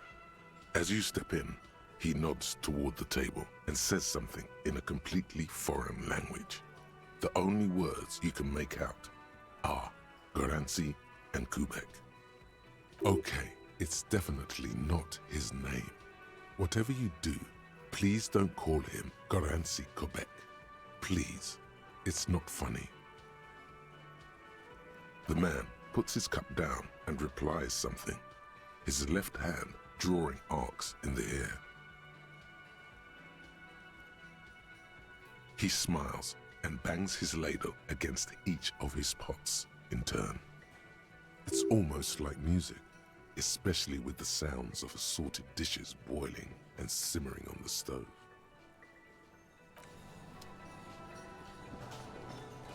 You see a heavy steel door with a prominent dimple lock. It's painted blue. You immediately feel drawn to the color. Blue is for mystery. You do? It's a door in the back of the kitchen. Why do you care where it leads?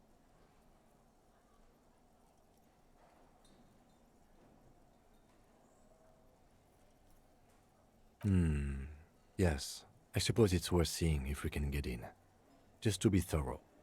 As a side investigation. If you say so, Gart is the person to ask about this. The cafeteria manager. The cobalt blue surface feels rough to touch. The stainless steel door is flush with its frame on every side.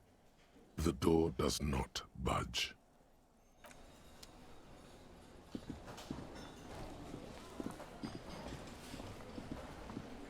Can I help you?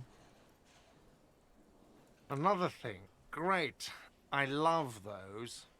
Oh yes, that door, sure. There's nothing mysterious about it. It's just a door. No, I don't have a key. I don't know how to get there. And I don't care either. It's not like I've been wondering about it for 10 years. It's just a frit warehouse, probably. Or some boring storage space with a bunch of old junk and dust. Junk and dust. He's attempting to maintain an air of indifference. It's absolutely not convincing. Fine, okay, a little. But my job doesn't leave me time for wondering about one locked door in one of the cafeterias I manage. So I haven't opened it. I have cleaned the whole place 100 times over, though, after the animals. And I haven't found a key, so good luck with that. Yes?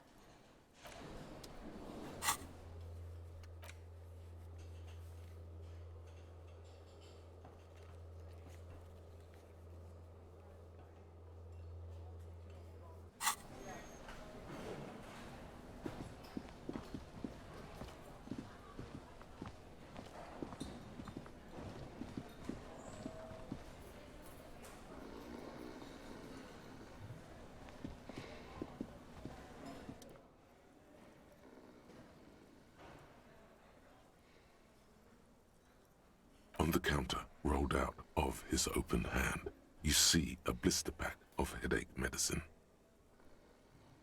The man does not mind. You probably need them more than he does. You've just picked up some magnesium. This item is stored in the bottom left corner of the screen above your character portrait. Use magnesium to heal your morale if you have morale damage. You gently shake his shoulder, but nothing happens. This man could probably sleep soundly in a ship's engine room.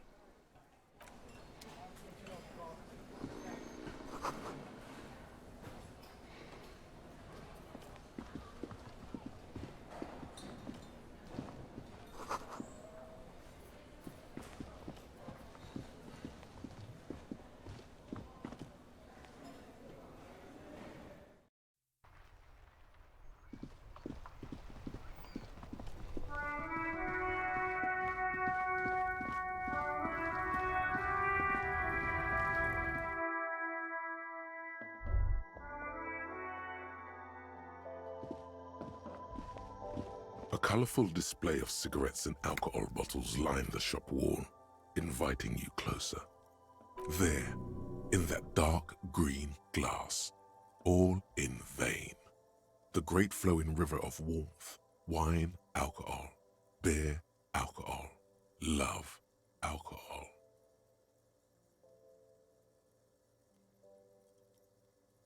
The beauty, the truth, the poetry of it all.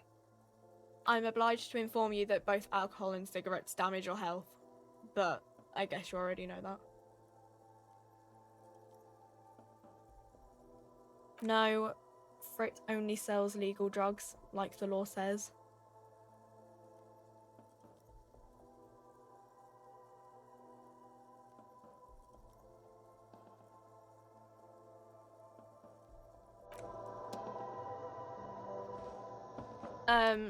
Is this about the questions again? Because I don't really know anything. A warehouse? I don't know. Maybe. I don't really care what Frit does. She looks up from under her brow. Fine. Frit doesn't have a warehouse. Just a little back room here. Okay? A warehouse? She scrunches up her face into an expression of consummate adolescent skepticism. Fine. Frit doesn't have a warehouse. I don't really know anything. I mean, I know it's there, but I haven't seen it, so... Not really. No. I didn't know him at all.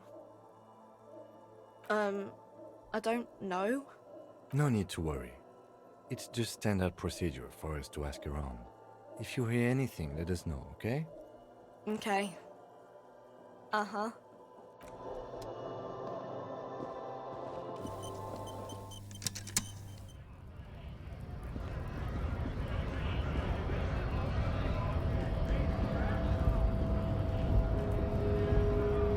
Hola, Wandering Man.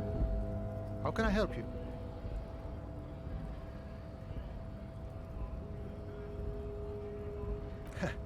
The little boy had the good on his promise. To get me into trouble. To sick the pigs on me. Pardon the choice of words. Not mine. What happened? I was asked to look into that armor situation. Official Union probe, you know. Track it down, see who took it. Did you? At first I thought, why not? Maybe the pieces can feed the strike. Buy us a few more days under the sun, you know? So I went to this boy. He said he'll make me his prison bitch. He's got eyes everywhere, and the cops in his pocket, and he's the king of Jamrock. Serves me right for doing menial footwork. I dropped that probe right then and there, and it still got me into trouble. One bad move is all it takes.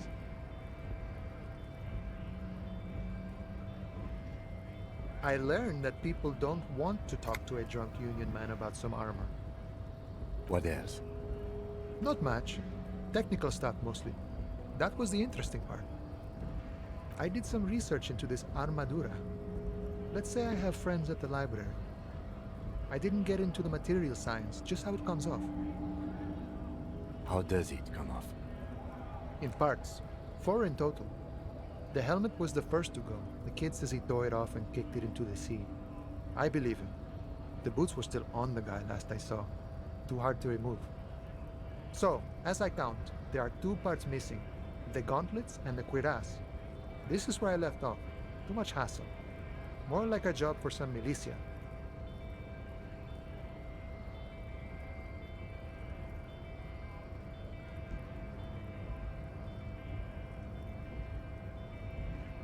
All of it? There are junior officers out there, eager to prove themselves. I would leave some for them, and I would leave the boots to processing, but okay. Let's find all of it. It's implied he finds it unlikely that you will succeed in this. And Mesqui's epic then, all across Martinez. I hope it will be a real bonanza for you. It's a minor nuisance. It's all good. He thinks, not yet. Better to get this business out of the way. Sweeter then. No problem. If you see that kid, thank him from Call Me Mañana. Thank him for showing me the way. He is sincerely grateful he is not tracking down pieces of armor right now.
Fuck does Kuno care?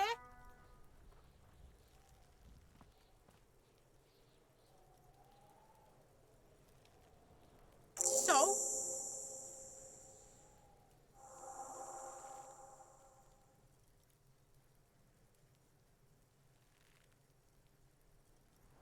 Yeah, so? Kuno did sick the pigs on him. Kuno's a man of his word. Kuno sent your fat ass running around like jello. Look, pig. Kuno sent you to rough some people up. Kuno played you. That happened. Now you and Kuno should move on. You got fucked. You got fucked, pig. Fucked bad. Of course you're gonna remember this. Now get the fuck out of here, griefing the Kuno. After this shit, you better have something real interesting to say if you want to stay in Kuno's face. Yeah, real interesting. Pig, do you have any idea how fucking stupid that sounds? Kuno gives you hot fucking leads, snitch bit style, and you come back griefing the Kuno. The fuck out of here. Get the fuck out of here, fat ass. Those pants are too small for you.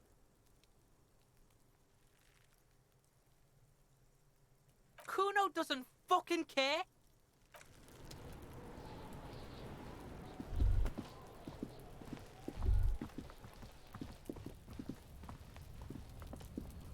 An inconspicuous pile of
fuck does Kuno care? Yeah? The kingdom of Kuno? The fuck do you want with it? Yeah, Kuno doesn't know shit about that. That shit is beneath Kuno. Listen, listen! Kuno doesn't care about this small-time shit. Just listen. Kuno saw what you did there, dumpster diving. Sad shit. Kuno could hook you up with some sweet rags. Shit like Kuno's wearing. Your size, good price. 500 real.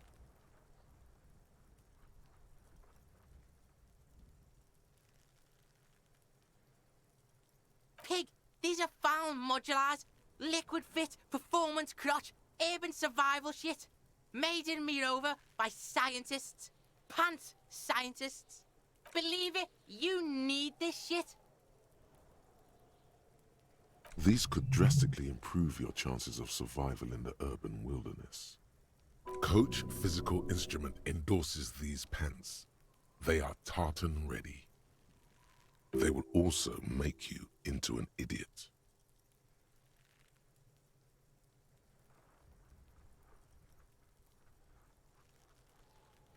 Look, Kuno ain't seen shit lying around, except for that up there. Now you want performance gear or not, Grandpa? The lieutenant remains silent, but his expression couldn't say, "I told you so," any louder. Whatever. Kuno was trying to help you, but you're too fat for fouling anyway, pig.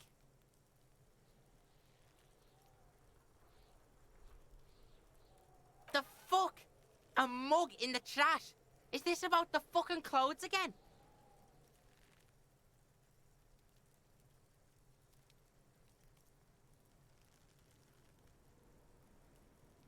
Yeah, Kuno sees where this is going. Kuno's got that fast brain. You saying you pigs are after the mug fucker, 'cause he's the clothes fucker? I can't hear you, Kuno. Speak louder, Kuno. Shit, that's tense. Someone's going to the beat-down basement, huh?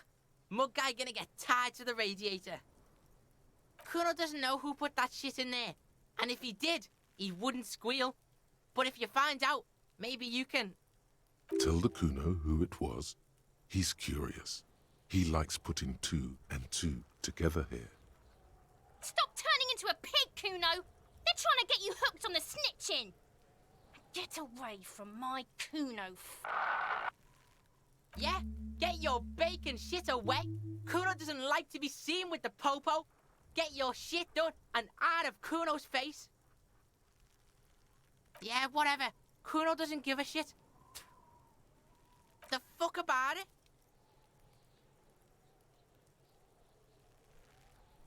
Just a couple of pigs sniffing around in the dirt. That seems pretty fucking suspicious to Kuno. Yeah, you tell the faggoty, Kuno. Looks like you're a faggoty now, whatever that means. The suspicious question doesn't really work in antagonistic situations. You're testing Kuno's patience here. Get lost, Kuno doesn't fucking care.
right in. The store is open. Are you interested in a new and exciting book? Okay, sir. I'll try to answer any questions you have. I hope they're about books. My name is Annette, sir. My mum, her name is Plaisance. She owns the store. She's inside minding the register or organising the stock. Feel free to step in and browse our wares. I'm signalling that the store is open. Otherwise, people might not know. They'd miss out on the crime, romance, and biographies of famous people. A sudden gush of wind turns the pages of the books on the counters. She covers her face, smiling, but she's cold.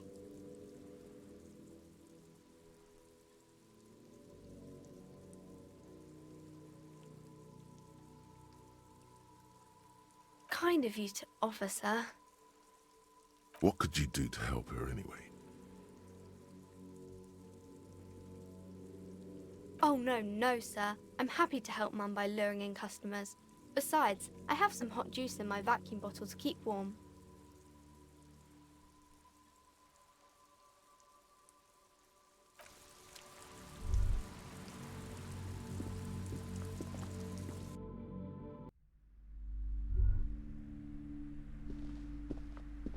A small mountain of colourful board game boxes. There are numerous types of games for all ages. A lot of shelf space seems to be taken up by Wirral-related merchandise. An endless variety of source books, lore books, and codices litter the table. The topmost book is titled Welkin Compendium, 2nd edition. There's also a large hardbound tome with intricate cover art, The Hunters of Catawak, Boreal Creature Compendium, and a Pick Your Path adventure game book titled Tales of Wirral, Cavern of Velkrag. Books in a board game section? Who wants to read books? There's a box that says Wirral, 3rd edition Mega Setting Supplements Module. The side panel notes, a fantastique adventure board game, new maps and miniatures. A sticker on it displays 25 real. That price is steep, but then it's the 3rd edition Mega Setting Supplement, so it makes sense. Wonderful board games, sir. The Viticulturist is a classic for sure, or perhaps you'd like Archipelagos of Insulinda, a very educational game for those interested in geography. Browbritter is a fun game of economic competition, but can get quite intense after a while. We have games for the whole family. You can play with your children. Who are you going to play board games with? Do you have friends or family?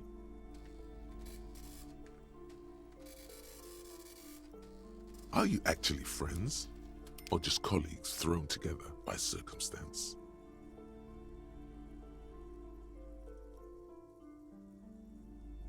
Friends are technically like family.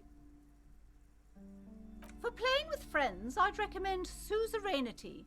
It's a civilization building game where you build a civilization, then set off to brutally colonize and repress other civilizations. It'll cost 12 real. Lousy auras there. No, role-playing games are popular among those types.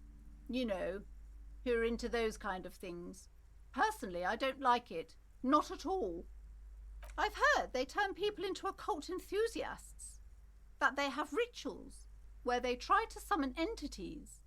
Highly immoral stuff. You can still buy them, though.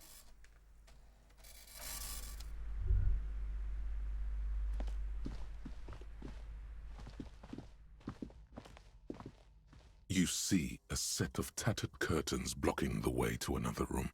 A strange cage-like trinket dangles from the curtains. Excuse me, officer. The back room is strictly for employees only. You see some kind of charm, an irregular polyhedron assembled from bones, sticks, and straw. Inside, a disturbing fish head with empty eye sockets stares at you. This is a traditional Seminese ward, meant to provide protection against ill luck, bad dreams, curses, and other supernatural scourges. Inhabitants of Île de Fantôme, the Seminine Islands down south. Aside from poking at it suspiciously, there is nothing else to do with the fishhead charm at this time. The curtains remain shut before you. Nothing. Now please go back to browsing the books. Don't you feel compelled to look at the books? The books are all you care about. She speaks almost as if she's trying to put a spell on you, urging you to buy more books. Oddly enough, the more she tries to draw you away from the curtains, the more alluring they become. Just as you're about to pull apart the curtains, the petrified voice of the shop owner cries out once more. Sir, don't touch that. I told you it's off limits for the customers. Parapsychologically speaking, we're done if you decide to open them. I won't be held responsible for the consequences. It's too dangerous. She looks away, mumbling. Why is everyone always messing with the curtains? Why can't they just buy books like normal people?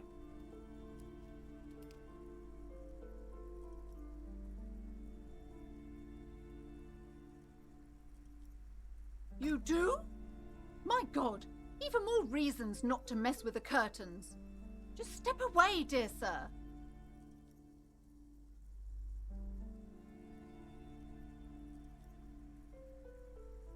No!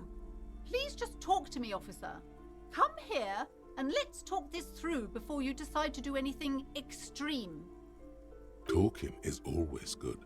Go see what she has to say. There is something mysterious about the curtains. Be careful. The curtains, tattered with age and covered in dust, hang before you, as if taunting you. You see a dimly lit room full of dusty furniture and trash. A doorway stands in the back, covered in dozens of scary little Seminese wards, your shadow looming over it like an omen.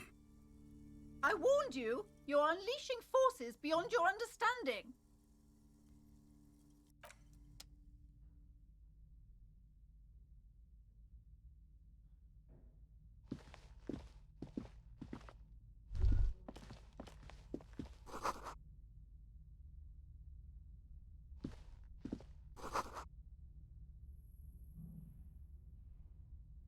A heavy door with a missing handle stands before you, covered in dozens, if not hundreds, of Seminese trinkets and charms. It appears to be locked. Only an echo. No one is there.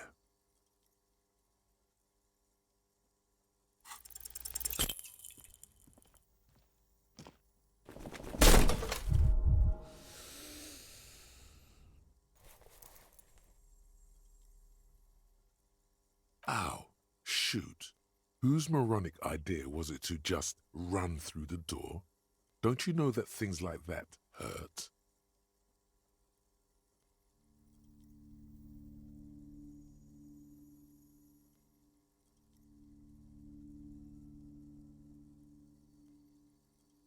Are you alright?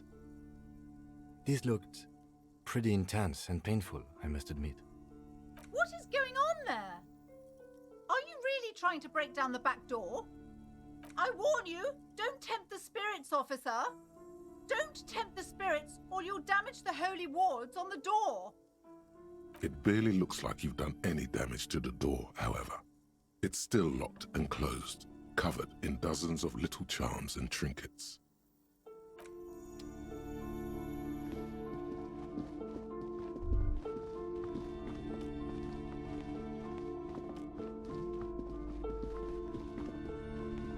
You've hurt yourself now. I told you not to mess around back there. What are you even trying to accomplish, you fool?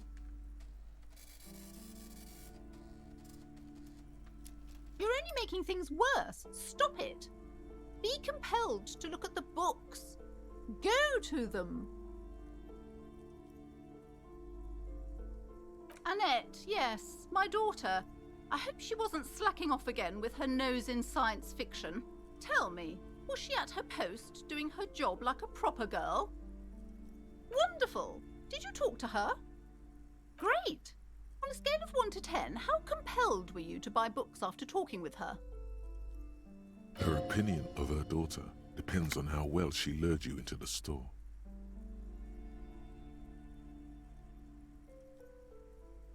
Come now, it's not personal. It's about proper sales practices and market research. I expect an answer. My precious, her dedication brings joy to my heart. If you have children, I hope they turn out as great as my Annette.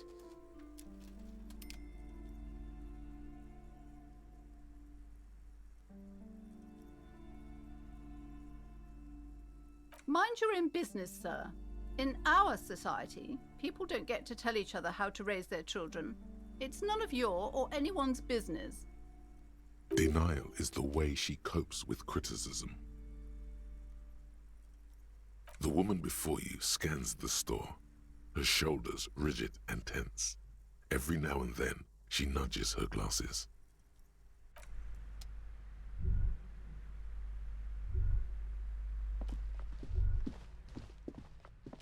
These shelves are overburdened with books from the same series. You see the name Dick Mullen over and over. Crime fiction is a disgrace, an asinine misrepresentation of the physical attributes of the arduous everyday work of actual police officers. These books greatly overstate the excitement of police work, glossing over how long it takes to actually follow up on leads and eliminate dead ends. What's more, they completely ignore the psychological hardships of year after year coming into contact with people during the worst days of their lives. Not a single mention of all the stress this work creates upon the officer's family. Detective fiction just doesn't tell the truth at all. Now, would you like a list of all the books found on the shelf? You see Dick Mullen on the job. Get Me Mullen. The Stalwart Adventures of Richard P. Mullen. Dick Mullen and the Murder in the Orchard. The Sordid Affair of Dick Mullen. A killing is declared. Dick Mullen in the Murder House. The Final Case of Dick Mullen. An Obvious Lie. Dick Mullen in the Clock Tower. The Ordeals of Dick Mullen. Dauntless Dick. Dick Mullen's Funeral Pyre. The Murder of Dick Mullen. Yes, there's also The Dame Who Did It. Farewell, My Mullen. Faking death seems to be a common trope in the Mullen series. The morbid tales of Dick Mullen. A dark tide turns. Tragedy calls for Dick Mullen. Another one with fake death. And, of course, Dick Mullen, the murderer. In order to catch a murderer, Dick Mullen must become the murderer. After all this, you still haven't found the answer to the one question that matters. Who is Dick Mullen?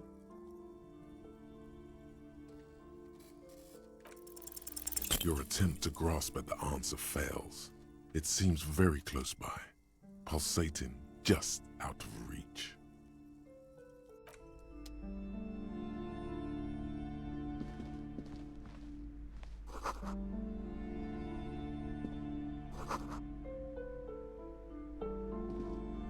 The plaque on the shelf reads, Biographies of Famous People. You see a large variety of names, none of which ring a bell. I would say The Greatest Innocence. Yes, most certainly. It's an important educational tool delving into the depths of history, religion, and their relation to innocentic power. A very influential historical figure, but surely I don't have to tell you that. You're a law officer, and law officers have at least some education. The book is also very daring. The author aims to re-examine the universal understandings of the innocentic system, creating a fresh vantage point and a shift in the tired order of things. Certainly. It's prudent for a person to have at least an elementary understanding of history and society. Imagine the chaos we'd be in otherwise. You feel like you should get this one. Definitely. It's important somehow. There's something personal inside.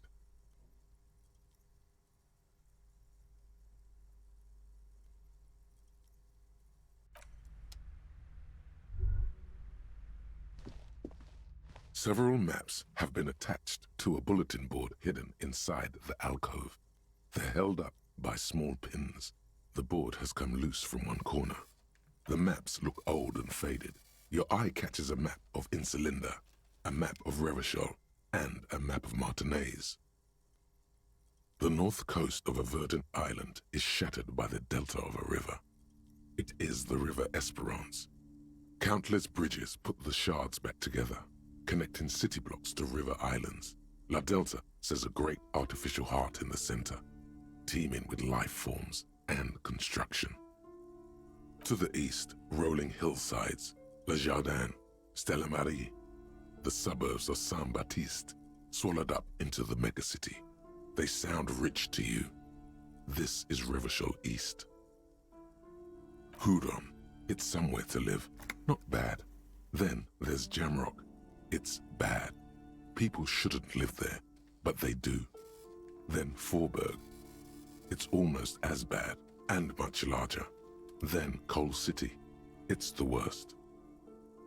You feel you're just west of Coal City, somewhere above Jamrock and close to Coal City. I'm sorry, officer. The map of Martinez is the only one available. The other two are not for sale anymore. And besides, you could scarcely afford them. They're quite valuable, though they might not look it. The map of Martinez is 90 cents, though. That old thing? It's an out-of-date map of a tourist location that never was nor came to be. From when some design studio people tried to spruce the place up 4 or 5 years ago. They also renovated the horse statue, set up those coin-operated viewers, and designed the new street lamps. The place does not look like a successful tourist trap, does it? They didn't get that far, for some reason. A shame the project never got going. Would be nice if someone fixed Martinez up. All these ruins are bad for business. It's not really a map. It's a tourist thing. A picture postcard with buildings on it, drawn from an isometric perspective.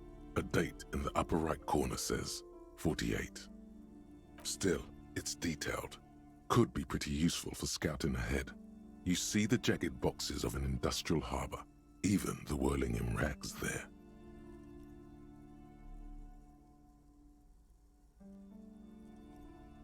Always good to be informed of your surroundings.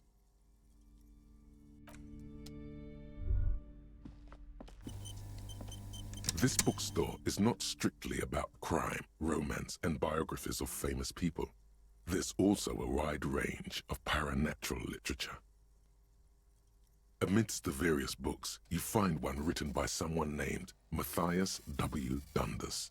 It's about wholeness, unity, balance. These three things are very important to the working class mind. The point of the book, and many others on this shelf, is to give people medicinal advice in situations where they don't have access to paid health services. It serves platitudes while also telling everyone that traditional medicine, the kind people don't have access to and which costs more than this book, is garbage and would only give you cancer anyway, without even curing your cold or anything. Wholeness, unity, balance, on the other hand, can basically take care of anything. Though it is important to note, when it's up to your mind to heal yourself, then it's because of your mind that you're ill in the first place. The book features chapters on topics such as how to find magnesium. It even lists plants you can harvest magnesium from. How to continue drinking if you're an alcoholic who has destroyed his liver. And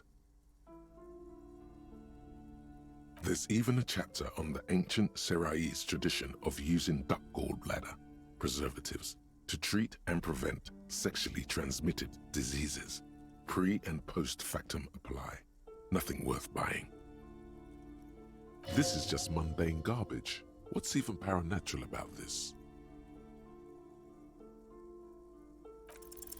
The throbbing in your head increases with every passing moment you gaze at this shelf. Suddenly, as if out of nowhere, a small green book becomes apparent. The title of it reads, Medicinal Purposes of the Pale. The book contains descriptions of various pseudoscientific therapies, alternative medicines, and folk remedies involving the pale, also known as le territoire. For example, it recommends vigorously swatting one's naked body with a venik or hand broom, made from the leafy twigs of a young birch tree from the near pale. It is, and good for the circulation too. It also recommends consuming distilled spirits like vodka or whiskey that have been aged in the pale. Readers are instructed to cover these jars in a shallow hole just inside the pale and leave them there for 30 to 60 days, depending on the potency desired. Among other benefits, it is alleged to restore a damaged liver to perfect health. That seems improbable. For general health and well-being, readers are encouraged to take regular strolls through the pale, though a sidebar cautions readers to limit each stroll to less than an hour. These strolls promise to cleanse the mind of worries and the body of toxins, especially if the perambulator performs this ritual in the nude. Nudity figures prominently in a number of these prescriptions. This is exactly what you need. There's an entire section devoted to cures for men who are struggling to perform their marital obligations. You close the book and return it to its place on the shelf.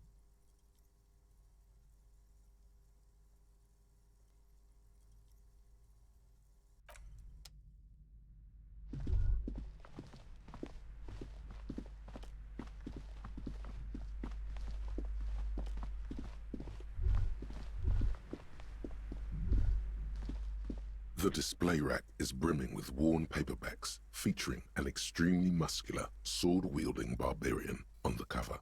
Nearly all the titles contain the word Heimdall somewhere. Rows and rows of Heimdall men blur your vision. You make out some titles. Man from Heimdall and the Mammoth Riders. Man from Heimdall, Return to Heimdall. And the solipsistic Man from Heimdall and the Heimdall Man. Maybe 100. Man from Heimdall and the sages at the end of the world. Man from Heimdall and the false god. Man from Heimdall and the scorched earth. Man from Heimdall, the Heimdall colonies. Man from Heimdall and the swamp beast. Man from Heimdall and the snow crabs. Not even close. Man from Heimdall in hell. Man from Heimdall and the forest of slaves. Man from Heimdall under the lake. Man from Heimdall, Heimdall burning. There's even the Trial of Death, a pastoral combat game book set in the world of Heimdall Man, and so much more.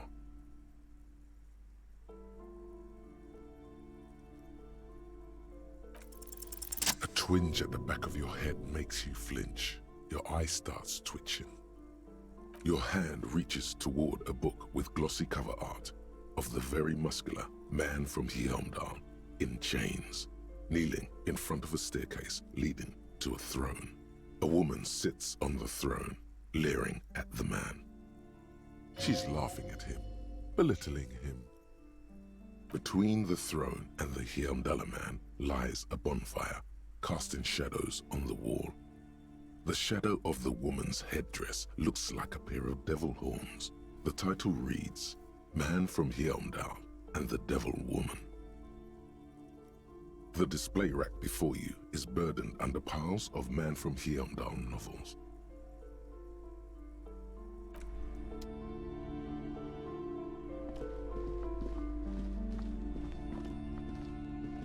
Shelves filled to the brim with crime novels featuring the supposed...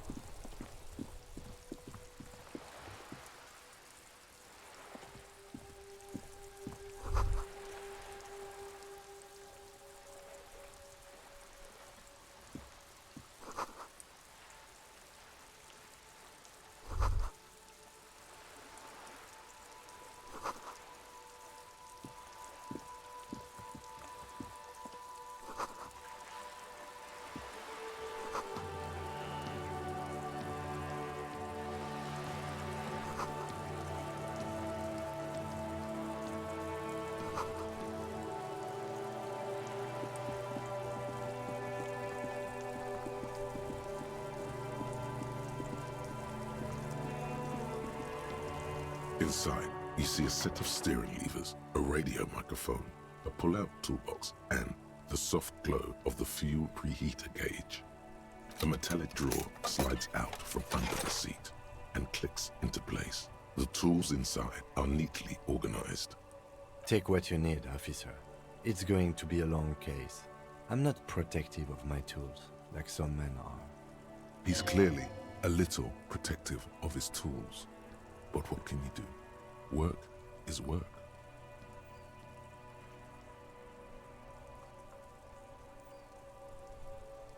It's robust, weatherproof, and well-made. Police issue, blue. Lets you see things in the dark you would otherwise miss. The pry bar feels nice and cold in your hand, heavier than you'd think. Useful for opening all sorts of doors and lids. The handles are long and sleek. Snap, snap, go the cutters in your hand.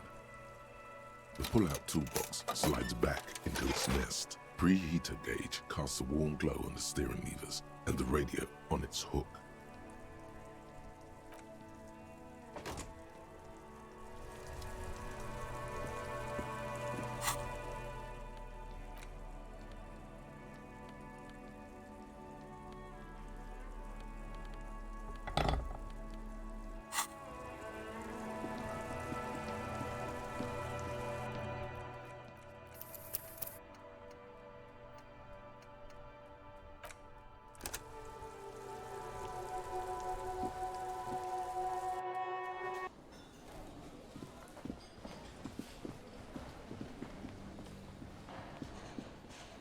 You see a heavy steel door with a prominent dimple lock.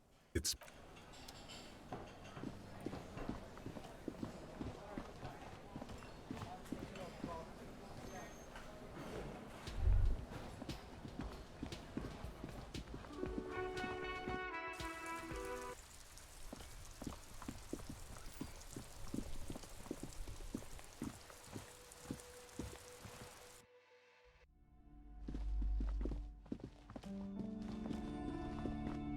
a heavy door with a missing handle stands before you.